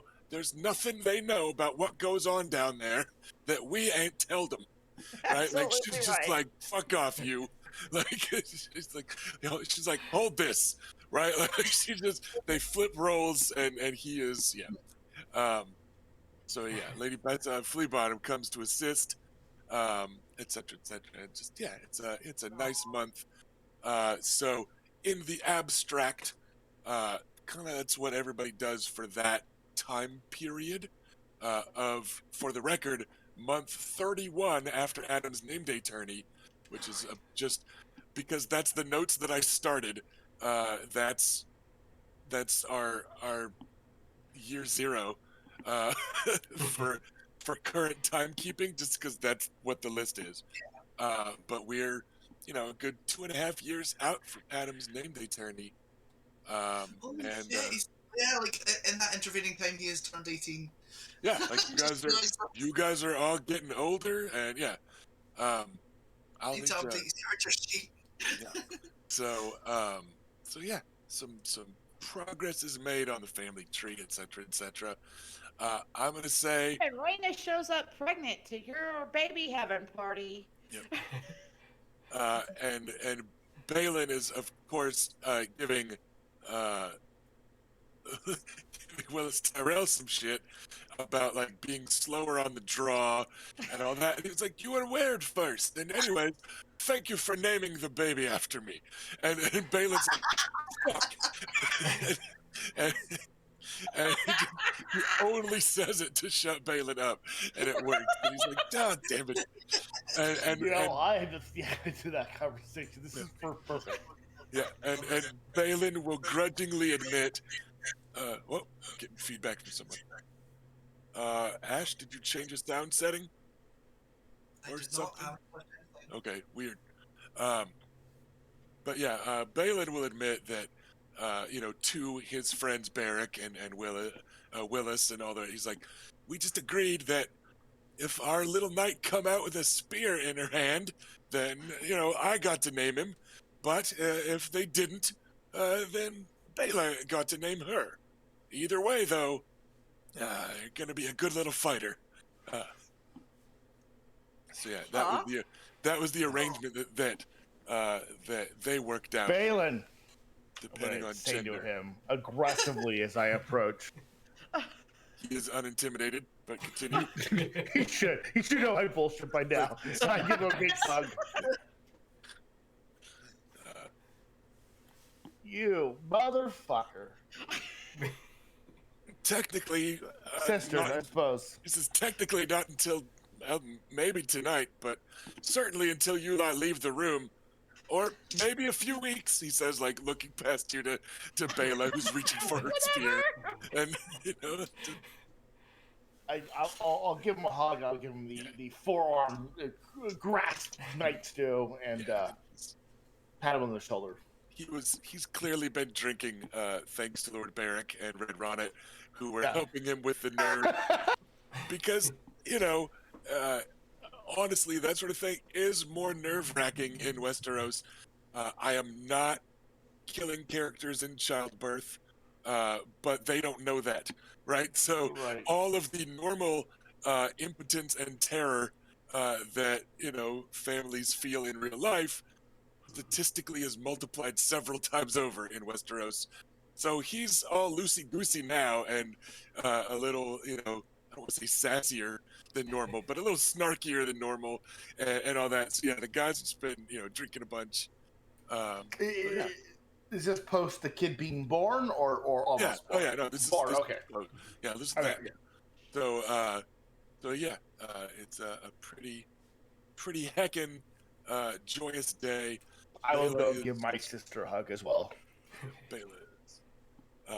So yeah, there are parts of realism that we are ignoring completely in this game because nobody needs that shit in their fun. Right? So, all right. I'm going to say that is month 31 and 32. Give us time to travel, presumably. Yeah, the travel time, the taking it easy for a bit. Getting to spend time together. Yeah, because it's also, kind of the first time you guys have all been together in a while. And it was actually kind of adorable. There was some ravens going back and forth from the Maester at Will to Maester Ferris with all sorts of details that Bela probably, if she'd known, she would not have wanted to be being carried by ravens across Westeros. But it was Maester to Maester talk that when Ferris finally gets one, he's suddenly in the middle of you guys working on the rebuilding. He's like, "We should pack some things. You need to go." And Adam's like, "What?" And he's like, "No, it's good, it's fine, but you're gonna have to hurry to get there in time, right?" So it was this kind of a adorable, nerdy, like, "I'm a maester and I did the math, and you need to start going south. Don't worry, I'll take care of Heron Hall while we're up here, but you need to go if you're gonna make it." So Adam kind of got kind of rushed out the door because maesters were sending notes back and forth about, you know, HIPAA isn't a thing, so her medical records were luckily the Ravens weren't intercepted on the way north or anything. But yeah, so Adam will have to thank Ferris for that when he comes back. yeah, so Don't worry, Bailey. We were all informed when and how much you were dilated. No, I because don't that think doesn't they would happen know that. for Dear once ahead Maester. of time. that's the point where they would be writing. yeah, he was gonna say, "I'm going to keep her in labor for 6 weeks for you." It was No. it was, "Hey, we're pretty sure she's about this far along."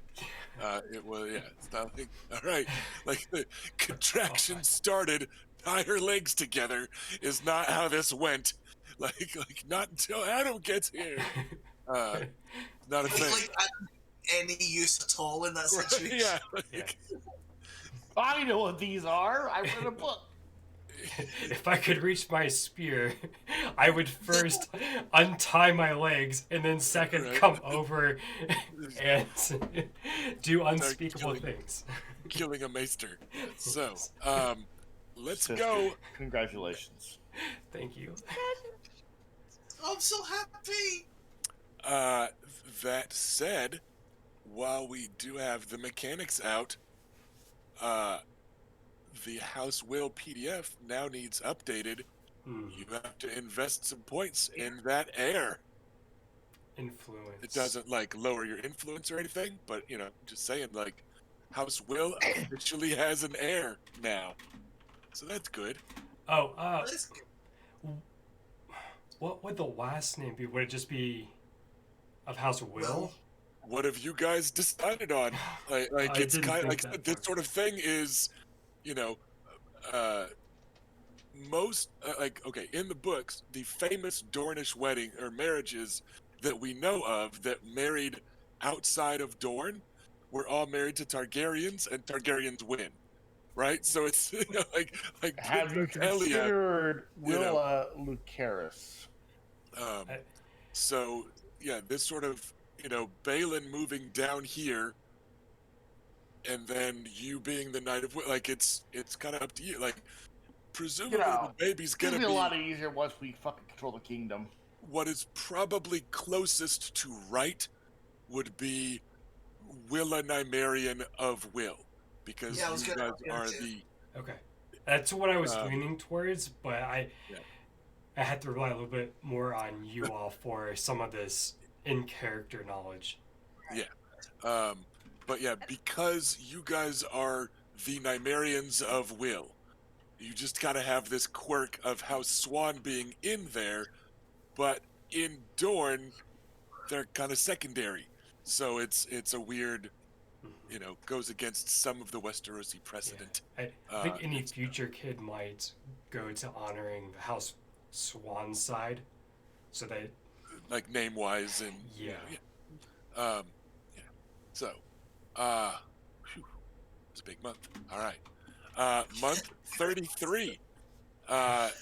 Let's get those status dice out. Stewardship specialty, etc., etc.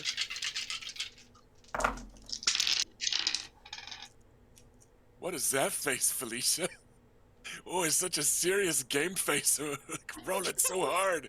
It's so serious. You're super focused.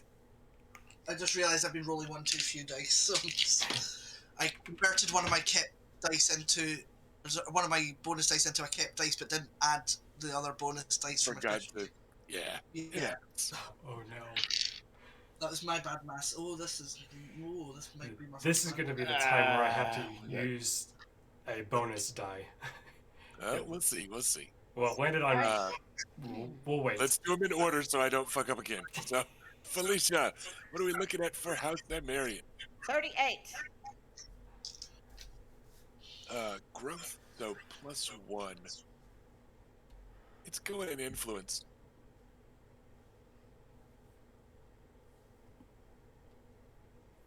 Okay. 62. Because you guys are now starting to spit out a next generation, and because you are heckin' close, yeah. So it's we're gonna do that. So all right, what are we looking at, Erica?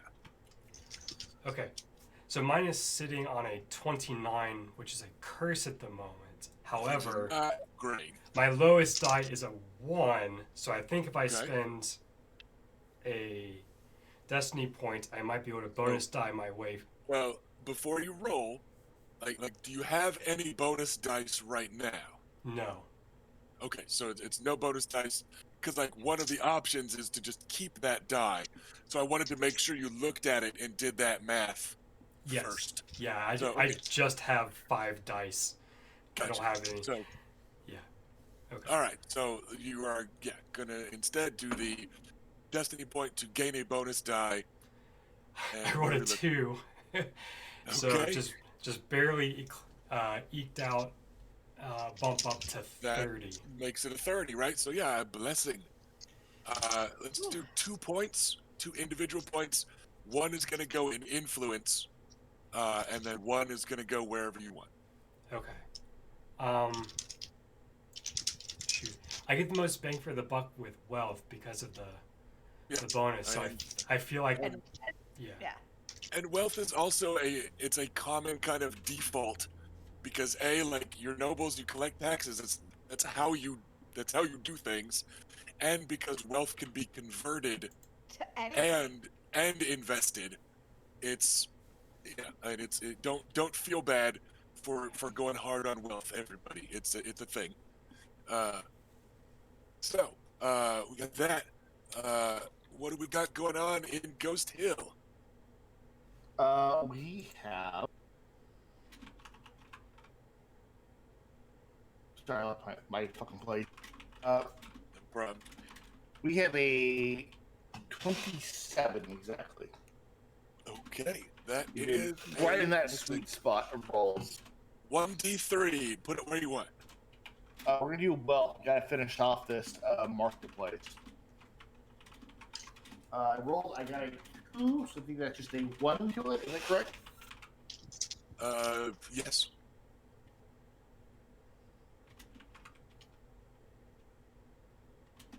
I'll put that into wealth, and that is mine.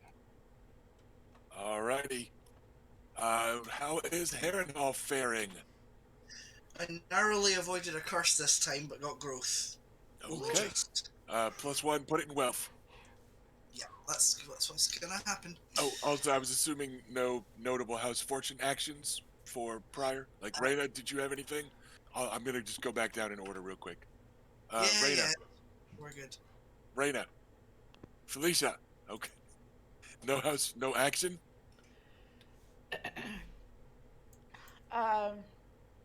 No, not right. Not this time. Not this time. Okay. Bela, any action this month? I'm thinking of starting either a mine or a quarry. I just want to look at the differences between them. Okay. But starting to develop something in the hills, but you're going to take a look at the 2 different books and Exactly. decide. Yeah. Got it? Luke, any house action? Not yet. We are 1 wealth plate away from that marketplace online, so that's what we're focused on. Okay. And then any house action for up in Harrenhal? Grandpa, you want to need some wealth points, please? Thank you. I am going to convert 2 points of wealth into a point of law. Okay. It's my new project. Is get that law worked on. All See if we right. get rid of that fire. And the next month, people are busy again. Especially Reyna. Why?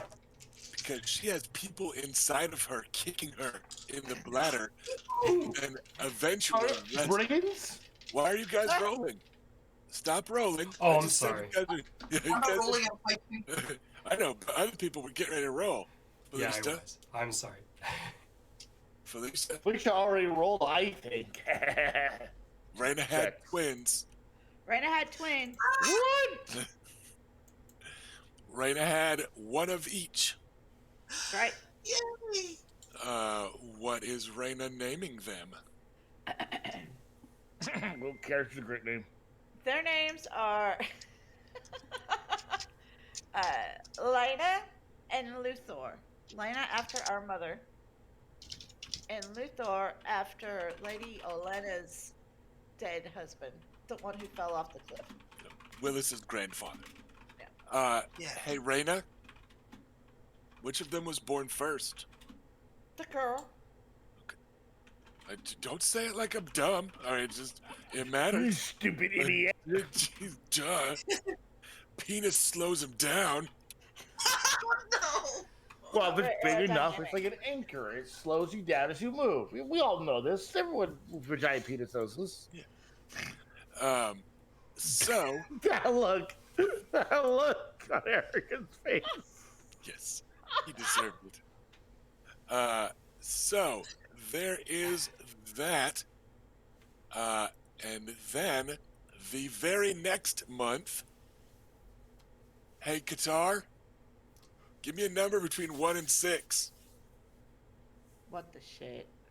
Yeah, I'm worried about this one now. Like, fuck. Adam, what'd you do? I didn't do anything! That's my whole thing! That's my whole thing.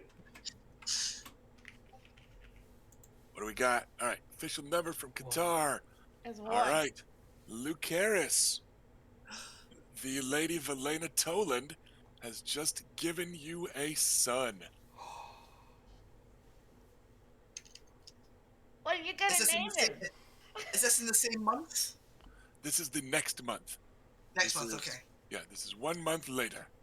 In the aggregate, maybe 3 weeks or whatever, but you know. I don't know how this hit me in a way I did not expect. But I should have expected it. Oh, We will name him Makar. I was hoping it was one. Oh. Anyway, smart. oh. I'm so happy. I don't think she kept it a secret from him. Like, she was right there. Yeah, I mean, he knew it was coming. He just, you know. And so, I think we're going to end on that note, actually, for the episode. We are going to say that between Raina's twins and the new baby Makar being born, we are going to say that takes us into and through month 36 post Adam's name day tourney. So young Makar, his birthday is about 2 weeks before Uncle Adam's. So we'll keep Fuck that. yeah, I've just aged another year. Like two birthdays in one session. It was aged a lot more than that, suddenly, out of the blue. But I think we'll wrap up there for now. I do want to point something out though. Okay. Raina and Willis have produced Lady Olena's very first great grandchildren, Nicely done. establishing my position as her favorite. Wow. She you do get a letter. She has not visited yet. It's only been a few months. Right. And probably in fact she's going to insist on you two visiting her instead. Because that's where all the Tyrells are, right? Right. We gotta go show off the babies. And you are told, you will hear largely in I don't necessarily want to say secret, but in private, from 1 second as I go. Make sure I'm using the right name. Jesus. Aunt Jana Fossaway, right? Aunt Jana. She confides to you after her turn with the babies, and she hands them off, leaving, Desmara Redwine has one, and Marjorie is cooing at the other, and right, like getting passed around all the Reach Maidens and stuff. But she leans in and she goes, she wept when she heard his name. There is I'm gonna fucking cry now. there is no sign of that from Olena, right? There is absolutely nothing there. She does not comment on it. She does not, right? Like there's no like overt warmth to I just you. picture her going, that's a name. Yeah. But yeah. I'm genuinely really moved. Oh, Jess. Oh, So, achievement unlocked made the Queen of Thorns cry. Congratulations, Reyna. Which brings me to the closing of the episode. Each of you gets 30 XP. nice. We will worry about spending it next time. But get that quick note. Felicia was only going to get 15. Good. But she got the 15 extra for making Olena cry. So, Boo. so otherwise we're going to make up for the air thing by other people getting more XP. But Yeah. so. Wow. All right, we will decide what this goes to do later, I think. Yeah, we're spending them later. You guys have some options. I would strongly suggest a stewardship bonus die for just one, Yeah. because that opens up destiny point options for you on this weird chart. Where, right, like you can go, oh, I spent a destiny point to keep this bonus die, or I spent a destiny point to roll. It just gives you kind of a second exit strategy. Yeah, definitely gonna grab one of those. And it helps your math, right? Go ahead, Ash. Mechanical question. I may have asked this before, actually, now I'm having a vague recollection. I Sorry. already have 3 bonus dice in stewardship. Does that turn into a +1 on my status? No. Or does it become a 4th bonus dice? I not you. You don't need one. Like, you've already got them. I was suggesting. Yeah, I was suggesting just a stewardship die. Right. Okay, I thought you were just giving us those, and I was like, No. Yeah, no, this was just me suggesting it for everybody just to get the bonus die, because, like I said, it's partially just because of the weirdness of this chart. It's pretty goofy. But that it's affecting the absolute fucker. The intersection of. Go ahead. Yeah, like, because like last time with like the House Dance, I've had like 3 curses in a row. Like, whereas like now, like Harrenhal's got like decent. Well, I've got decent stats, so like I'm in that nice bracket where like there's not a lot of bad shit. So but it's also there's just the quirks of that chart intersect with the quirks of how destiny points can be used, where having one bonus die just opens up some options for chart manipulation in a very helpful way. So, Rusty, I have a quick question for you. Yeah, go ahead. Does little Makey, does he have the Nymaryen silver hair, or? Yes, he's got the silver hair. He has oceanic blue-green eyes instead of Targ purple stuff. We're gonna worry about other physical descriptions. Okay, that's all I want to know. Yeah, that one I'll give you. But we'll discuss some other ones next time. I will, because I did not talk about. Oh man, somebody. All right, Robert just got all garbled again on Twitch. It's weird. Twitch is weird fuck today. it, I don't know. He's back fine now. Yeah. But anyways, yeah, I did discuss some baby stuff with the people that were potentially having babies, because that shit's triggered for some people. Strong preferences for a gender, or help with a name, all that. But yeah, I did not have the discussion read genetics about that. So I will talk to Erica and Felicia a little more, and we'll figure some of that out for next time. Next episode, we are officially. Are we gonna start? Is it episode 1 finally? Close to it. It's going to be episode 0.5 because we are doing some more House Fortune stuff. I gotta get this goddamn market working. Yeah, we're gonna have a little bit more of a time skip because right now it's been not quite a year since Adam got married. Is the count? So it's just been, but we're probably gonna do about a year's worth of House Fortune, maybe a little bit more. Partially, the additional time skip is to get the babies old enough that the mommies can go back to being player characters and doing player character shit without being bad as like people. Yeah. Because like nursemaids are a thing, and you've got apparently one of the best. Right? Like if you guys mentioned that Lady Bessa picks up your slack, the kid gets a +1 athletics just automatically.